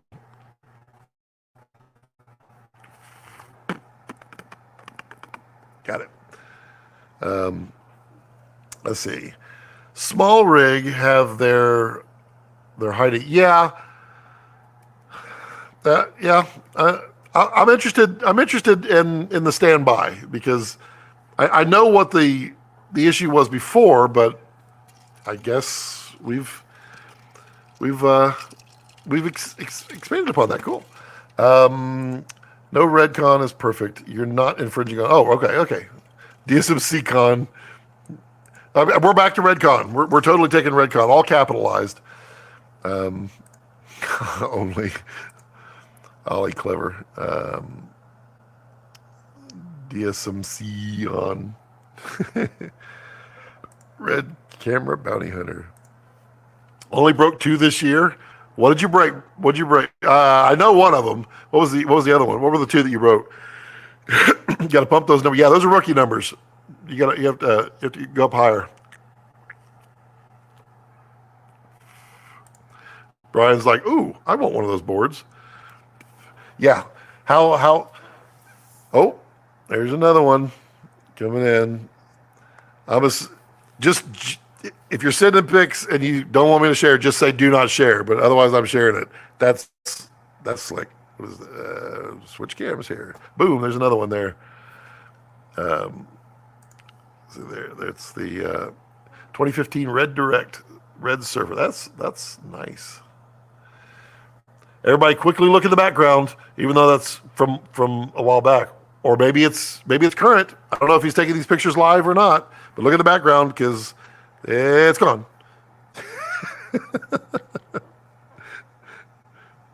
You got tell me about the windbreakers. I'm interested. That would be good. I'm totally into that. But I want red shorts. Definitely want some red shorts. Oh wait, let's see here.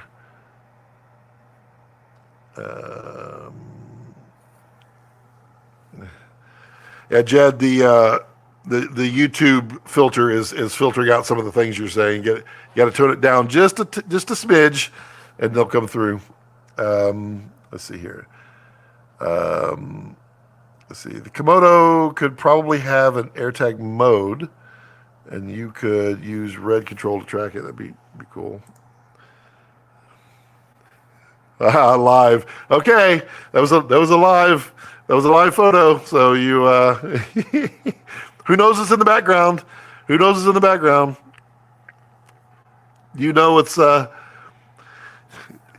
fortunately for Jared, that probably played in well. He knew that since we're live streaming it, but I'm too cheap to pay for the 1080p StreamYard. He knows that photo is going out super compressed. It's probably all a big marketing plan he's got. Let's see here. I I think I was one of the first people to use the Komodo on a boosted board. Ha! I filmed one of our skate outings on it. I didn't. I had sold my boosted board when boosted started going downhill. I was like, yeah, I need to get out of the boosted before I can no longer get parts for it. I loved my boosted board. It was awesome, but yeah, things went south quick. I don't remember what was going on. I love boosted board. Those were awesome. The fact that it could move my fat rear end around, it was hilarious. I remember, I remember there was one subscriber who subscribed. He said, "When I saw this old, big, huge guy cruising around on a boosted board, I knew I needed to subscribe." It's funny. What's everybody got planned for New Year's? Anybody doing anything great? Be more. You gonna destroy a camera? You get one in right before the end of the year? Oh, what's up, buddy? Oh, he's looking at the camera now. Oh, that's my bud. He's a good boy. Yeah. That's my pup right there. Let's see here. Oh, he's coming.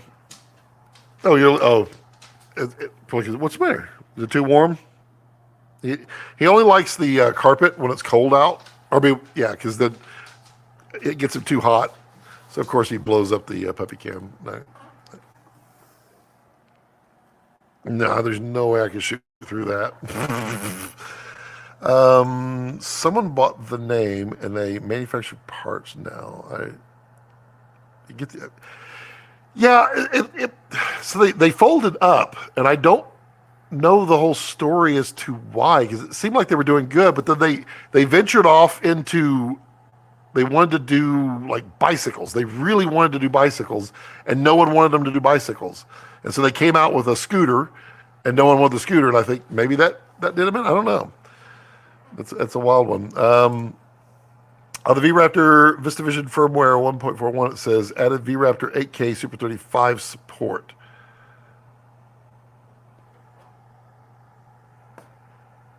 Oh, no. So, Emmy, what that means, that's not adding in Super 35 support in 8K on the VistaVision. That means the Super 35 V-RAPTOR that was announced is now in the firmware rotation. So it's basically they just added in all the differences between those into one firmware, is what that would be.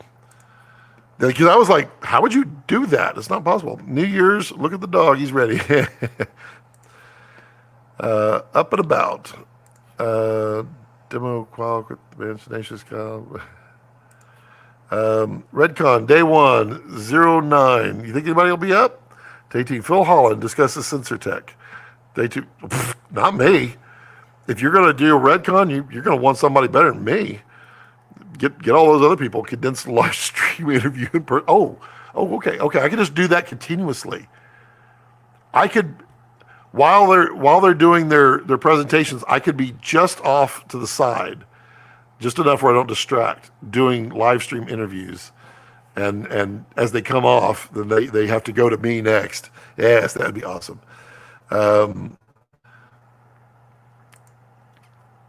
New year buy the upcoming Sony FX3 Mark II. I think it has to at some point, probably next year. I guess so. It may be.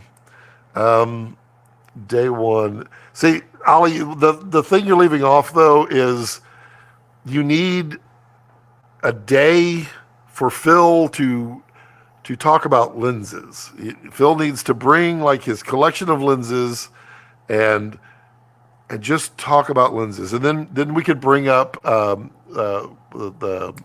lens Bible book. We can bring it, man. Totally. Those two guys that did the lens. It's not the lens Bible. It's the good book. Have them come up there and everybody just talks lenses. Maybe you just do one stage for lenses, one stage for.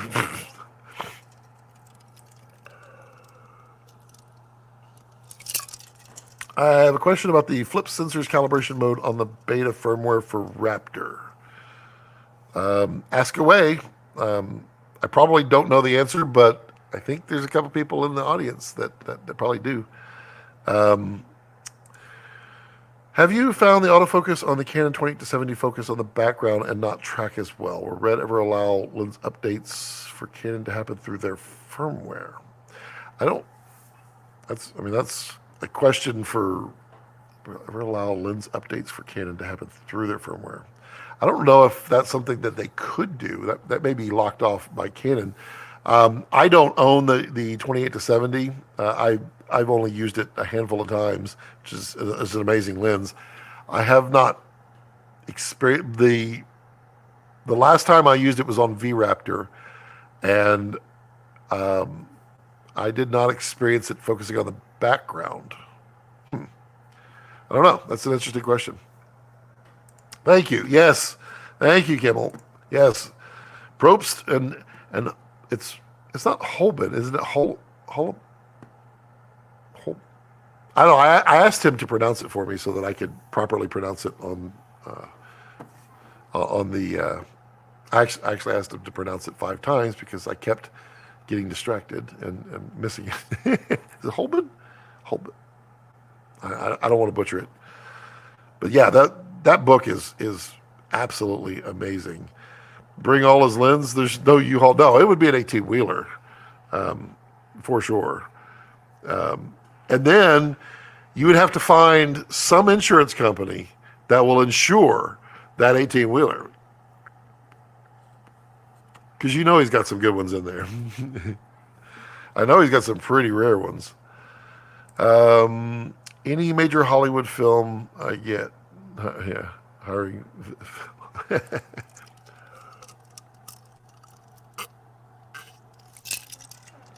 Film. This is okay. So who's got caught all up with the questions? Who's got more questions? I'm not ending early today, mostly because that's not an A. One, the wife is already home because she works from home now. So there's that. She gets off work at 5, which was an hour and 15 minutes ago, which tells you she does not want to be on camera because she would have come out here otherwise. She's probably not. I wonder if she's listening. She's probably not listening. And she can't go buy pizza on the way home because she's home. But we have been making pizza. Did y'all see the? My last pizza turned out pretty good. I'm getting the dough down. There's so much to learn. I'm a New York style thin crust guy, so I know there's a lot of others out there. Is that the? Wait, is that the right? Yeah, that's the one. Ha. She meshes. I'm listening. So this is. It's not scaled out yet because I don't like small pizzas. I like stretching that dough as far as I can go, which rhymes, you know. That pizza was just about 14 inches, about 13 and a half inches wide, and I really want to go for like a 16-inch pizza. But that dough was really, really good. So definitely getting good at the dough. And I will absolutely be sharing, for anybody that cares about making pizza dough, I will be sharing the recipe on raw cuts for everything I've learned. Yep. What kind of productions do I work on and where am I based? I am based in Texas, in Austin. I do primarily commercial. I do corporate. I do commercial.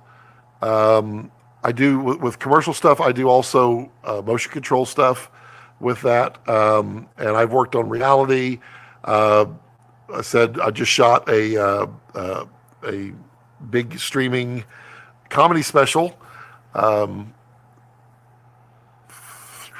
or 4 weeks back, beginning December. So I that kind of stuff, just all over the place. I don't shoot. I shoot short films, but not near as much as I want. I shoot a lot of nature when I have the time and opportunity. That's what I do, and I'm in Austin, Texas. Jared says, way better to update Canon lenses through Canon bodies. Back to the forking thing, and Canon would need to start supporting us separately. Yeah, okay. See, I was reading that as forking. Back to the forking thing. But forking firmware. Yeah, that makes perfect sense. Many of you have learned that the hard way. Trying to update the small HD DSM-3 monitor on Raptor early on. Total dumpster fire of a process. Interesting. Yep. Any budding focus pullers know your Jordan's?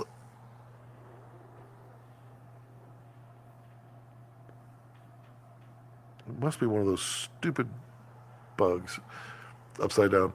Can confirm either fibers. I mean, anybody out there got an answer for that? I went through a New York trial stage once. Takes patience. It does. 3-day cold rise tasted the best. I am so my favorite pizza, New York style of all time, is that.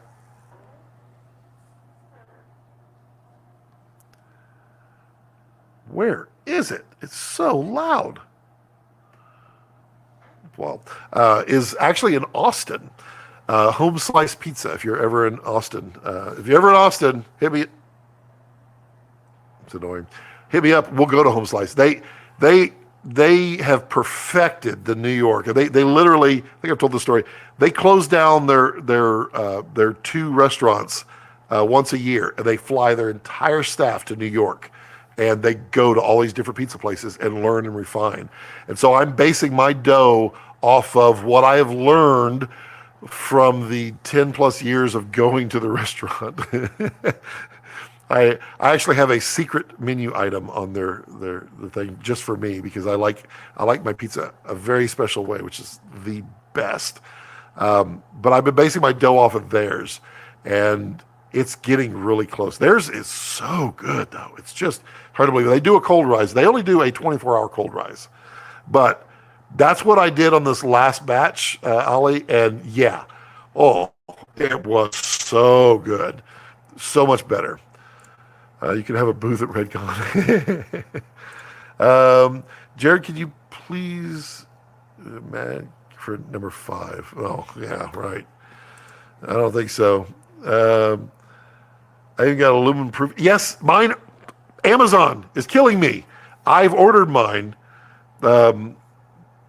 I've got 4 of them sitting at Amazon because Amazon won't deliver anything to me in less than 2 weeks now. It's either overnight by 4 a.m. or 2 weeks out. It's annoying. But I've got a really nice. That is really annoying. I've got a really nice pizza. What do they call it? The wooden pizza thing. I need to get. So this is irritating. I need to figure out in my oven how to get. Ovens have these racks that from the front to the back. In the back, they go up like this. It's to keep the food from going off the edge. But by doing that, they inhibit my ability to get anything larger than a 14-inch stone or steel in the oven. And I want a 16-inch. I want a 16-inch pie. And that's what I'm literally working right now in my head, trying to figure out how to unbend one of those oven racks. But yeah, the proofing pans, I'm waiting on that. I've got canned tomatoes, the right canned tomatoes for the sauce coming. I've got the proofing pans. I've got the, whatever they call it. I've got, I'm going all in on the pizza because I want to share the pizza because I love the pizza. Austin is nice. Been to Wimberley a while, but yeah, Wimberley's very nice. Wait, do lenses have firmware? Yes, autofocus lenses have firmware.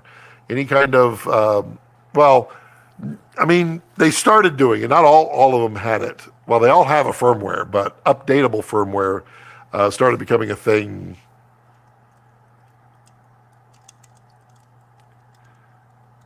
$10, $12 years ago, maybe? So yeah, you can update them, and it does help. I mean, I had to update my Sigma 1835. It made a difference. Ollie says, also use my Weber kettle plus pizza stone accessory, wild hot. So yeah, I have tricked my oven. So on almost any oven, you can hold down a combination of buttons, and it allows you to recalibrate the temperature. So if your oven is running cool, you can set the temperature up a little bit to compensate. And so my oven will go 500, and I gave it a plus 50, and it gets it really close to 550. However, at this point, I'm starting to separate on my cheese. So at lunch today, we did another pie, which was that one I just showed you. And I did it at 450, and it didn't separate, and it was good. I think it could have used another minute or two in there. I don't know. We're working on it. It would be cool to show some of your work. I have there's motion control work out there on my imaginationx.com website, or you can just type in Scott Balcom and go there. Some of that motion control commercial work out there. Other stuff is all over the place. I try to get the finished products to put on mine, but I don't always get that stuff. I'm stuck in 08 film days. Brian says, thank you. No, I haven't, Brian. I have not asked ChatGPT for the best method to make your pizza, Scott's AI pizza. But I've been going so deep into the AI. Did y'all get to read the sorry, the ChatGPT camera jokes that I did? Where is the not that one? They cracked me up because literally all I asked it was tell a joke where a Red camera, an Arri camera, and a Sony camera all go into a bar. And that's all I said. And it had some zingers in there. It was hilarious. Where is that? AI.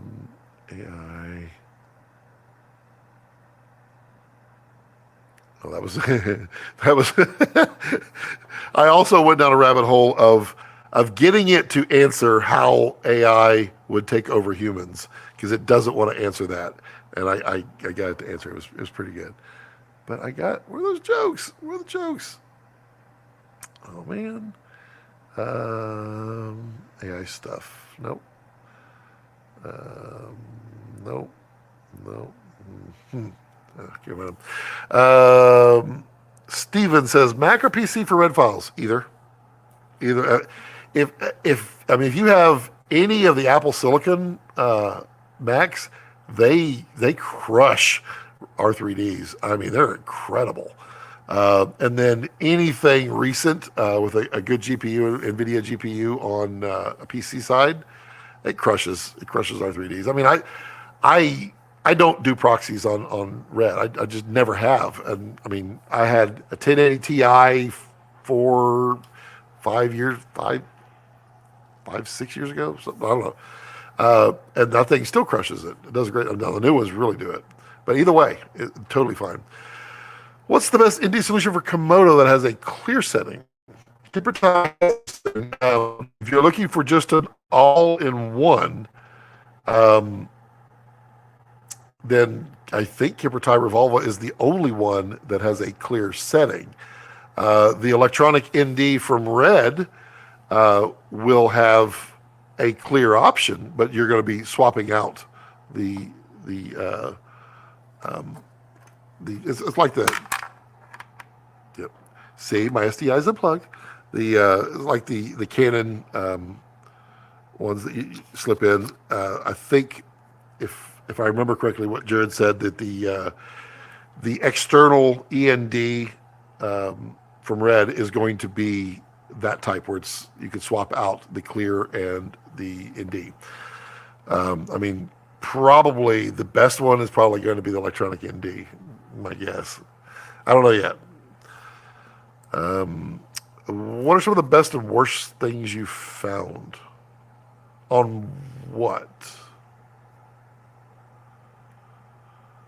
Uh, uh, have you seen that GitHub they created for better responses? No, I haven't. That's interesting. I what I what I I'll use an example of what I did.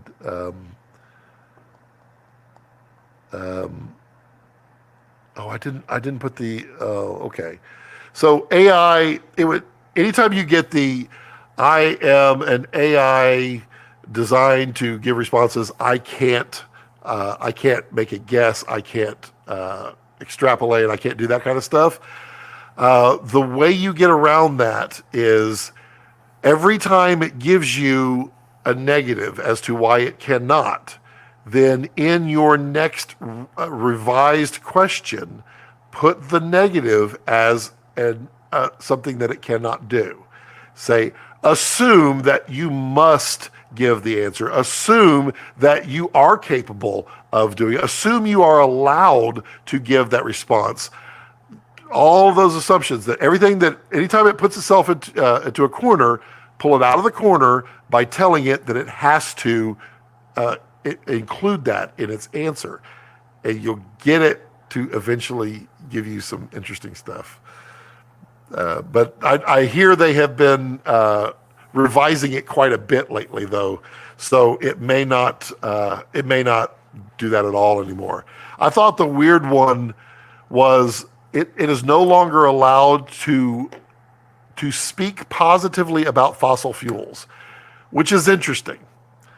Don't go political on it. Don't go anything. But fossil fuels is still what everything is made out of. So plastic, that's plastic. So that's the positive to fossil fuels, is that we're using plastic. I get that there would be a nicer option, but it is a positive. So I thought that was really weird that they would restrict that. That just, I think it was because people were using kind of like what I was using,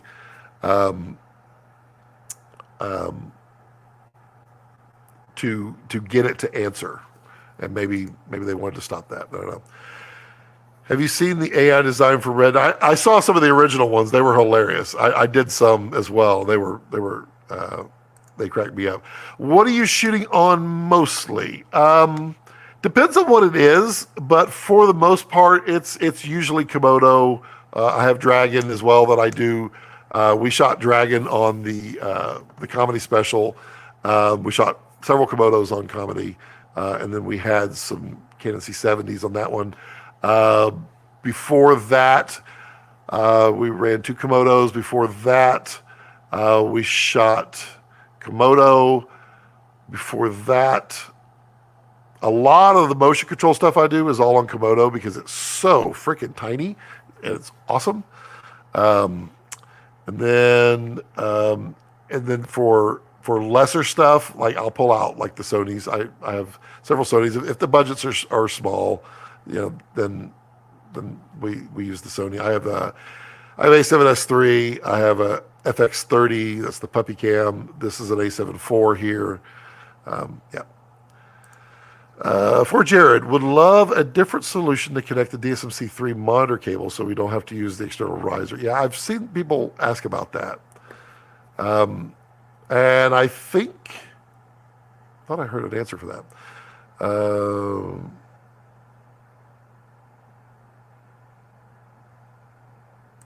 Oh, okay. I was like, uh, uh, what is Jim Gennard doing?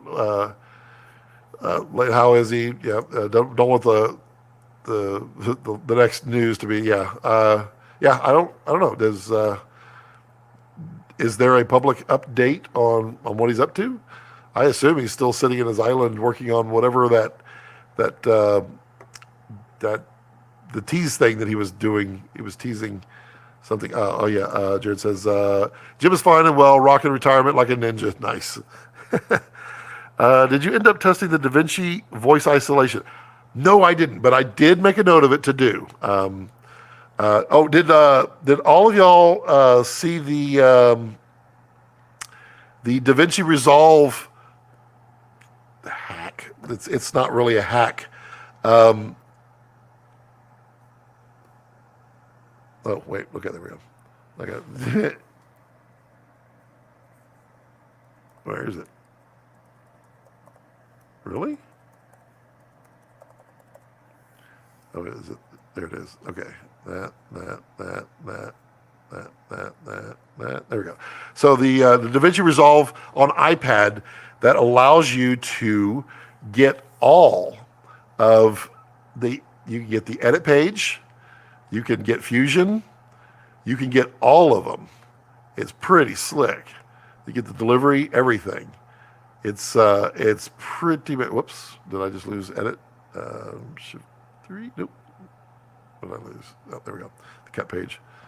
So you get all of them on there. That's pretty slick to be able to do that. I think it was Black Magic came out on their forum and said, yeah, you weren't supposed to find that, but it does show how far along they are, and most of it works. It's pretty good. But I do need to do that, Ollie. You're right. I definitely need to do it on that one. I'm glad I didn't miss the last live of the year. Happy New Year. Yep. What? You got an FX30? Yep, I do. It's the puppy cam, which is currently not so puppy. But I will say right now that the puppy cam is running at 8,000 ISO. It is a little noisy, but it's not bad. In China, they are already selling AI music. It's getting really scary for music. I mean, I've heard AI music before, and I was not impressed. Woo! Almost ripped off my keyboard off get my foot. How important is cleanliness in relation to your work environment, like your editing room as well as your hard drives? Is it okay to be messy? I'm messy. So I believe it's very important because you will get lost in your own world if you are not clean. I have to literally run through here about once a week and clean because I'll be doing like 6 different projects at a time. And yep, yeah, I'll talk about the projects here in a minute. And did it go away? Yeah, cool. I had pizza sauce on me. And so we come through here about once a week and we clean and straighten and get things reorganized so that I can rework again. The good news is that each time I do it, I get to open up a new part. So I got tech set over here is basically up and running now. I'll get to that in just a second. Editing, same way. I mean, if you can see the rest of my desk. Let's see how far this goes out. Yeah, it's hard to see. I mean, it's let's see, where's cam 3? I mean, this is the clutter side of the desk where everything is, and there's like, there's triggers for strobes. This is about to get reviewed, the Axun CMO. This is actually pretty interesting. What else we got over here? Got a Kessler quick receiver, V2, of course. Yeah, it's a mess. Oh yeah, these were cool. I wanted to show these. This was a little Christmas present from Condor Blue. These are pretty cool. These are Condor Blue cable organizers. So you quarter 20s, screw them in, route your cables. Oh yeah, super exciting. I was going to show that. So yeah, cleanliness will make you more efficient. Marcus says it's quite interesting how there's way more reds on set in the U.S. and Germany. I really have to discuss with the producer when I want to shoot. Yeah, I mean, I like ARRI being a German company. I could see where they typically would want to do that, but you know, you gotta branch out a little bit. Would you do a review for free product gear, or how would you choose what to review? I won't do a review for free gear. I don't do reviews for compensation. Let me put it that way. I do reviews for something that fits a specific thing that either I use or I believe someone in the audience would use, and that does vary from very high end to very low end stuff, because I don't want this channel to just cater to one side. I want everyone to learn from everything, and so I have stuff over here that's really affordable, that reviews, and you know, if it's I mean, there's a couple of really expensive things coming through to review that I'm not keeping. I'm returning it when it's done. I mean, I have no requirements of that at all. The only thing I tell them is that I need at least 3 weeks to really put it through its paces to be able to put something out that's realistic and honest. And then, you know, I've returned lots of stuff, and some stuff they're like, yeah, just keep it, and I'm fine with it. I don't care. I do not consider it in any way in my reviews. I think it's interesting because like OC, the OC monitor review, several people have said to me that, wow, it seems like you were a little negative on the OC monitor, and I wasn't thinking I was being 100% honest. And my honesty was, understand what the monitor is, understand what it's for, and then you'll understand where my positives, where that exist. The negatives are the things that keep it from being something else. And people were saying I was pretty negative on it. I speak the truth. It's just honesty. I mean, I wish it did this and this and this. I wish it was better here. I wish it did that. Those would be things that would make it better. But I'm not going to not say that. I want what I say to be honest. So yeah, I don't choose to review something based upon whether I get to keep it. And I would never review something if I was asked or if I was being compensated for it. If it is a compensation, and I've done them on here, I will tell you it is a product spotlight, and I will disclose that I am being paid to convey this information. And in that information, you would never get my opinion. You will get the information that I'm being paid to convey, and I make that clear. Okay, that's enough about me. Six Project, how do you wrap your head around this? I barely wrap my head around it, but storage series. I have shot 2 of the 7 episodes of the storage series. They're shot. I have a few more B-roll pieces to shoot, but look for those. You'll probably see the very first one next week. And then I don't know how often I want to do it. I kind of want to do like a review on Monday and a informational learning tutorial on Wednesday, and then a live stream on Friday. It's kind of how I want to roll them out. So look for the first part of the storage series on next week. But yeah, got lots of stuff going on. I hate dust on my work. That is true. I'm literally looking at a dusty monitor right now, and all I can think of is I need to clean that. Is the 12 Pro Max? Are you upgrading to? Is that the? Yeah, this is the 12 Pro Max, and no, I am not upgrading. There's nothing in there that is making me want to upgrade. Honestly, if I'd have thought about it long enough, I wouldn't have upgraded to the 12 Pro Max from the 11 Pro Max. But the wife wanted an upgrade. She was on the 10, and I thought, yeah, it'd be a good way for me to get a new phone. She'd get 11. But she actually ended up with a pretty good deal there because I wish I hadn't gotten the 12 Pro Max. iPhone cinematic mode doesn't. I don't care. Cable organization. Yep. And with blue too. Yep. I agree. Focus is better when inspiration is clean. Do you have a system for how you organize your files, projects, musics, clips, etc.?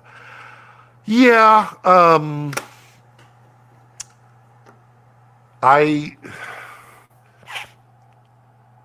That's probably. I'll do a video on that, Lewis. It's I mean, my way is definitely not the right way, and probably at least half of the people out there would never want to do it my way, which is, I mean, subjective. It's the way it should be. But I can do a video on how I organize files, and like I have a template set up in Resolve for client work. I have a template set up for reviews. I have a template set up for a lot of different things. And you don't really have templates in Resolve, so you end up saving a project as read-only, and then you import it and you have to immediately save it. But I have all that set up so that I can organize things specifically that way. But there's probably a better way. Are there any plans for Red to update Red City X with gyro? So what I understand on that, Brian, is Red does not want to be in the software business, as I guess the way it is. So I don't think Red City X is going to do anything with the gyro data. I think that'll be for someone else. That's the way I understand it. I mean, I think Red really wants to focus on hardware and making badass cameras and skateboards. Zion wants to send me an iPhone gimbal, and I was like, I'm not sure if I'm not totally fine. I mean, if you have a social media presence and you talk about things, then if they want to send it to you and you want to review it, then I don't think that would be a problem. What I would tell you is never be dishonest. Always be 100% honest with your audience. Let them know how you operate. Let them know, like I just explained, that is literally when someone wants to send me something and it interests me or the channel, that's the spiel. They get a much longer version of that back, explaining this is how I operate, and I do not operate any other way. And yeah, I mean, just be honest. Be honest with your social media or whoever your audience is, and be honest with the vendor and tell them this is how I operate, and do that. That way, your audience will always appreciate you for being you. Very honest for the process. Thank you. Yep. Yes, storage series. Oh dang, 11 Pro Max wasn't worth the upgrade either. It honestly wasn't. Do you use MagSafe with your 12 Pro Max? There's no MagSafe on. Are you talking about the wireless charging? I use all wireless charging. MagSafe is MacBook Pro. I still have a 12 Pro Max. Nothing. Yeah, I agree, Ollie. There's been very few things. If they came out and said, okay, we're now doing like 48 megapixel cameras on all three of the cameras, and they'll shoot 8K video. At that point, I'd probably say, okay, that'll be fun, because I'd like to play around with that. But the new one has one 48 megapixel camera, no, because you know the next one's going to have 2, and then the next one will have 3, and I'm not doing that. No, I'm not playing that game. I only have the iPhone SE, and I still enjoy it, but 12 Pro Max I'm considering. I'm glad you didn't sell us on a holiday guide. I mean, I like doing holiday guides, but there has to be stuff on there that people will literally buy, because it's weird with holiday guides. I mean, because there's stuff like I've done, I think 2 holiday guides over the years, and they were literally just things that are so important to me that I wanted to share them, and putting them as a holiday guide as something it made sense. But I haven't been motivated to do one in a while. Maybe it's been 3 years since I've done one. I don't know. I think it's since Santa showed his rear cleavage on the, let's see, that's the best advice. Thanks, God. I don't want my audience to waste money on new tech. There you go. Thank you so much, and I'm wishing you the happiest 2023. You too as well, Lewis. Happy 2023. Apple calls their wireless charger MagSafe for... Oh, do they? I didn't know that. I thought it was... Is it Mag... I thought it was some other buzzword, but I guess so. I don't use the Apple one that has the ring. This is the worst. This is that Apple vegan leather. And it's the worst leather performing thing. They're like, I took it to the store, and they're like, oh my God, your patina's great. I'm like, that's ugly. That's worn vegan leather is all that is. The previous one, the 11, my wife, she just broke it. It was kind of a sad. Her patina was amazing on her leather. For your storage wars, so it'd be cool to have different filmmakers on there with different flows. Yeah, so Brian, on the storage series.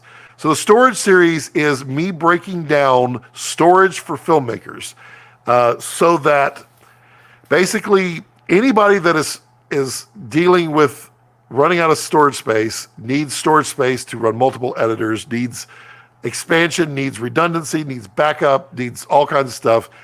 This is kind of like a 7-part guide to the various technologies that are out there and how they can best be used for filmmakers. So it will be, it's that. The first one is an introduction to, what is it? First one is, the first one introduces hard drive technology, NVMe, and Flash, and then RAID levels. So we dig into that. The second one digs into communications, the communications methods for transmitting that stored data over to your editor. So like Ethernet, that kind of stuff, Thunderbolt. The next 4 will be on specific technologies. So setting up TrueNAS as a NAS, setting up a Synology, setting up a Thunderbolt and an internal hardware RAID, and then also unRAID, setting those up. And then the final one will be kind of an overall, this is what we learned, this is what I'm suggesting, but I'm not suggesting you need to do this. What I'm suggesting is all of the technologies that I discussed in depth. You will understand how they work. And I hope in a way that is not confusing. I'm hoping that comes across. I mean, these are 20+ minute long videos, and it's going to be tough for people. I know, but believe me when I say that every question I've ever been asked on storage, and I have a deep background in storage, I answer it in the easiest possible way for people to understand so they can make their own decision for their own workflows. Okay. It says preferable, it hits 15 watts where normal QI only hits 7.5. Oh, okay, I see. I thought, though, someone had measured, yeah, it is MagSafe, isn't it? It is MagSafe, yeah. I thought someone had measured that Apple did not actually hit 15 watts. That they do it for like a split second and then they pull way back. I thought it was Marquez that had brought that out, because they had used several different chargers. Maybe it was Linus, and they determined that Apple was not pushing all the wattage that they could, but others could to Apple. I like how they designs that feature old tech. Yeah, that's kind of fun stuff. Jed guys, yes. I'm with you, Scott. Jeff, hey Jeff. I didn't really see any great deals for anyone on Black Friday or anything like that to make video. Yeah, exactly.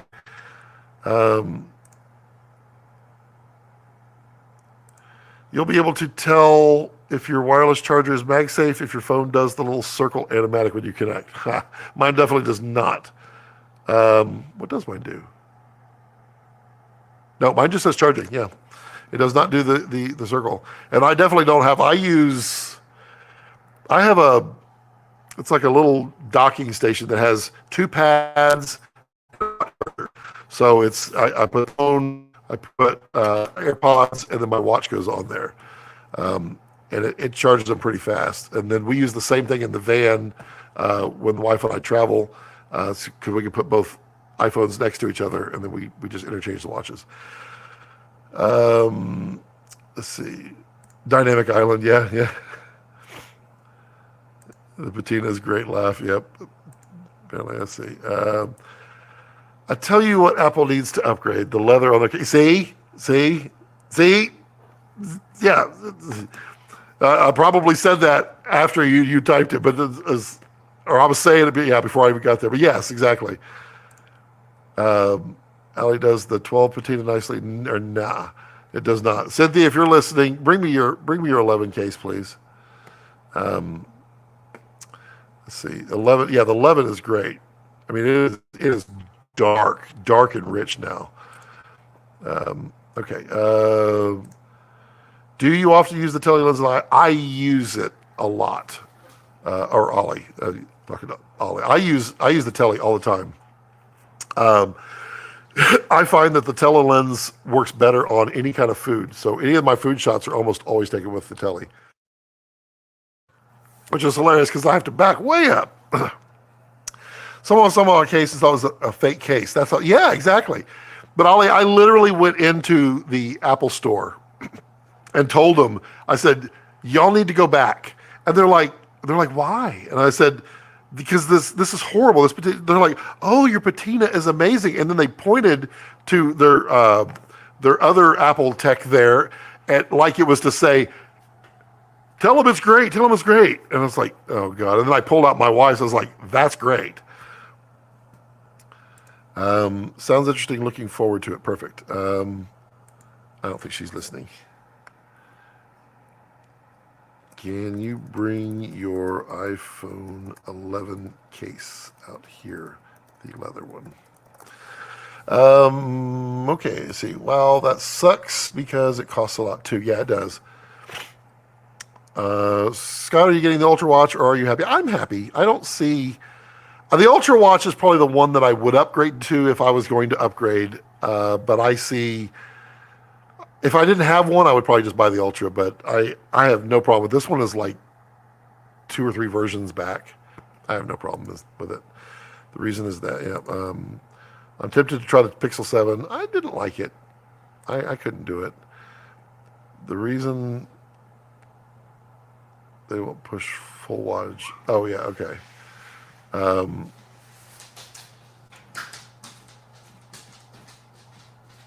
Okay, yeah. That's what I thought. I just for some reason I thought the MagSafe. I thought they had a slightly different name. Okay, we'll pull here. Oops.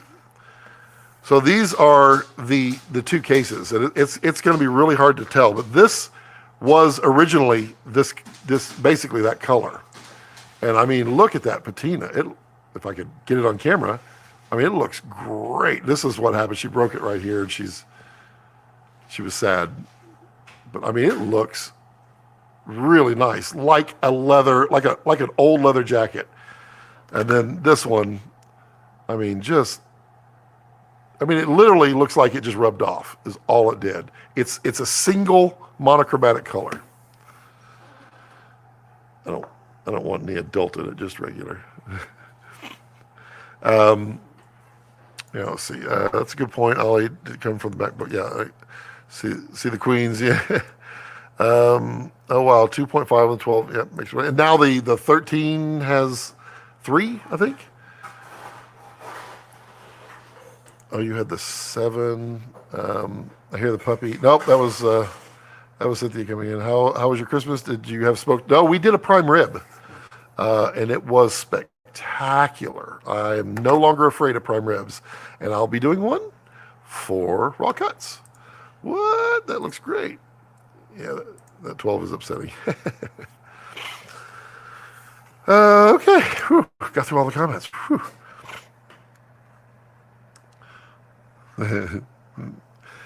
John likes the comment on Jim Rocket like a ninja. I would like to know what he was working on though, because he kept sending all those pictures, those pictures of something that kind of looked like some type of motorized vehicle. Don't know. Prime rib. How did you make it medium rare, Scott? I always overcook it. Well, number one, temperature. But here's how I do it. Briefly, it's seasoned and it's covered in a paste of fresh herbs. Goes in the smoker. The smoker is set to about 220, and I'm probed in the very middle of the prime rib, and I take it to 100 degrees, and then at 100 degrees I crank it up 100%, as high as it will go, which is about 410 in my smoker. And then I run it until it hits 123 degrees, and then I yank it. And then I wrap it in foil and put it in a cooler and let it sit for 30-ish minutes. And it's going to coast all the way to about 129, 130. You could get a coast, depending on how you cook it, you could get a coast all the way 10 degrees, but I find my coasts usually are between 6 and 7 degrees. But that's it. Woohoo, we made it. Let's see. How do you like your steak cooked? Oh, yeah. You asked that already. Medium rare to rare. Lewis, go vegan for your health and the planet and the lives of the animals that are tortured. I considered it, but I'm actually not. Yeah. Scott, I think after 110, it creeps up on me, and that's you got to pull it early. Pull it before the temperature that you want it to be, and it'll coast.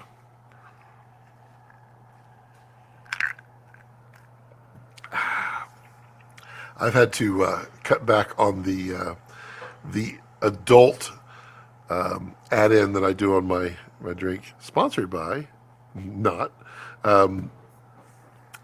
Because it gives me a headache right here. It's not a hangover. It's a splitting headache. And so, Lewis, I'll do a full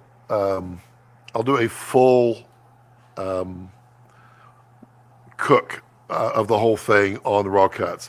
And John, as a vegan, my sister-in-law and my nephew and my niece are all vegan, and with raw cuts we will be doing guest hosts on there as well, and I've already asked her to guest host and cook some vegan dishes, because I mean, I eat everything that vegans eat, but I also eat meat, and I would prefer someone who is vegan to teach me how to make some vegan dishes.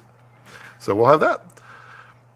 No free brand deals. Yeah, that's a special ability. I'll check out the raw cuts. Yes. Well, it'll be soon. Vegan steak. No thanks. No thanks. No, not going to do it. The way I would put it is anything that is to taste like something else, then I think you're missing the point. Because vegans and I'm not saying anything, John, negative about vegans. I'm just saying the way that things are described. Like, if you cook the what's the giant mushroom? Forget the big giant mushroom. If you cook it and you grill it and you season it right and you put it on a burger as a burger patty, it tastes like a burger. Well, no, it doesn't. It doesn't replace a burger. But I think we're missing the point that that's a fine meal. There's nothing wrong. Just call it a mushroom burger, and it's delicious. And I enjoy it. I didn't care for the texture that, mushrooms have that continuous texture, and that was kind of weird. I feel like next time I do it, I would need to put lettuce and such on there to get it. But I just let food be the food that it is. I like beans to taste like beans. I like mushrooms to taste like mushrooms. I like that. I like the variety.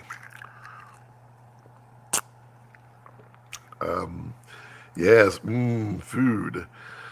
Louis, you're out of here. Have a good evening. Have a fantastic new year. For me, I cut out honey. Honey is like the thing that you shouldn't cut out. Honey, if I understand correctly, everything that I've been reading about it, honey is the only sweetener that doesn't mess with your body. I think that's correct. That like people who are diabetic can have honey, but they can't have sugar. It's one of those things. So honey is not the thing I would cut out. It's the sugar, definitely the processed sugars. I definitely do not eat near as much sugar as I used to, which is good and smart. I definitely feel that phone calls in the middle of live streams are rude, but I definitely feel like processed foods is a big problem. Beyond Meat is my favorite non-meat alternative, but still not meat. Yeah, Beyond though is the one. No, wait. Beyond is the one that's pretty natural, right? The Impossible is the one that's like made up of so much stuff that you should not. It's like less healthy. I think that's right. Yeah. Pretty sure that's what it is. Honey is great for so many things. It has lots of healing. It does. It's also really good for people with allergies. If you get local honey, it does help.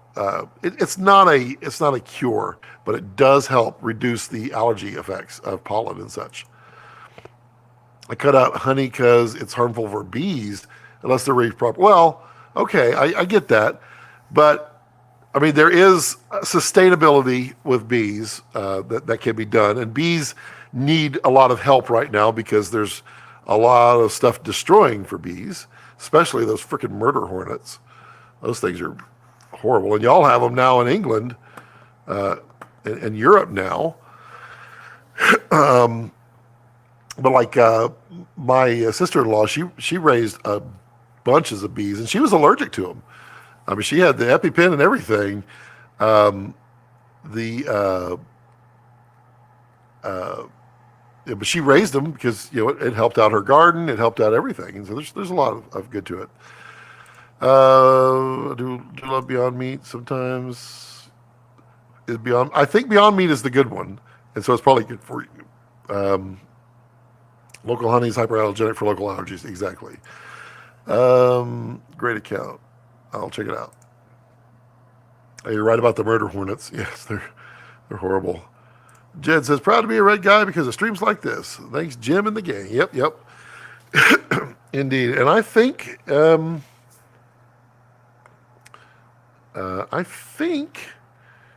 we're about ready to wrap up. What have I been on here for? I've really only been on 2.5 hours. Normally this would be about 3 hours. Scott, I have to know, with your experience, 1 camera body, 2 lenses. Is it a question of what lenses would I have? What would you pick? Got it. For your life. Wow, that's tough. That's tough. I don't know. I mean, my what I have and had to have it for life would be Komodo with the 18 to 35 Sigma and the 50 to 100 Sigma. Those would probably be the ones for what I have that I would keep forever. Well, I'll be keeping Komodo forever anyway. And probably the 18 to 35 as well. But other than that, I'd probably go ham. If it was one camera body and two lenses, man, I would get some really nice. I'd probably get a really nice Cine zoom and a really nice prime, and probably have like a V-RAPTOR. Probably what I would do. If it had to be like a mirrorless, I would either check out the Canon R3, the Sony A1, the A7R5. I'd probably look at those, and then based on that, I would have to decide different lenses. But yeah. Ollie, Happy New Year. Ollie, thank you always for helping out. Appreciate you, buddy.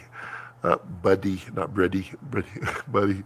And Happy New Year to you, Ollie. Happy New Year, Lewis. Thanks for the 22 Bulkster. Bulkster, yeah, the Bulkster. Good choices. Money, no object. Oh yeah. Money's gonna definitely take me to a new level. Okay, so thank you everyone for joining. It was a fun live stream. I'm sad that the dog didn't participate more, but he did. Alex Cook, hey, how you doing, bud? 24 to 105. It's good, but it's got to be faster. That's f4. I've got to have faster than that. But yeah, it's a very versatile lens. Brian, Happy New Year. Alex, Happy New Year. Thank you for the great content. I appreciate it. And everyone, if you haven't joined as a member and you want to join, just click down below. It's not on phones for some silly reason, but if you go to a desktop version, you can click join, become a member, supports the channel. If you have any purchases that you want to make that Amazon or B&H carries, I would love it if you used my affiliate links below. It really helps. Just kind of remember, oh yeah, I want to buy something. Just go to mine, click on a link, and then just go buy whatever you like. It really helps. I would appreciate it. And as always, as I like to leave it, don't let your passions center around your life. Let your life center around your passions. Bye, everybody. Have a Happy New Year. Happy New Year.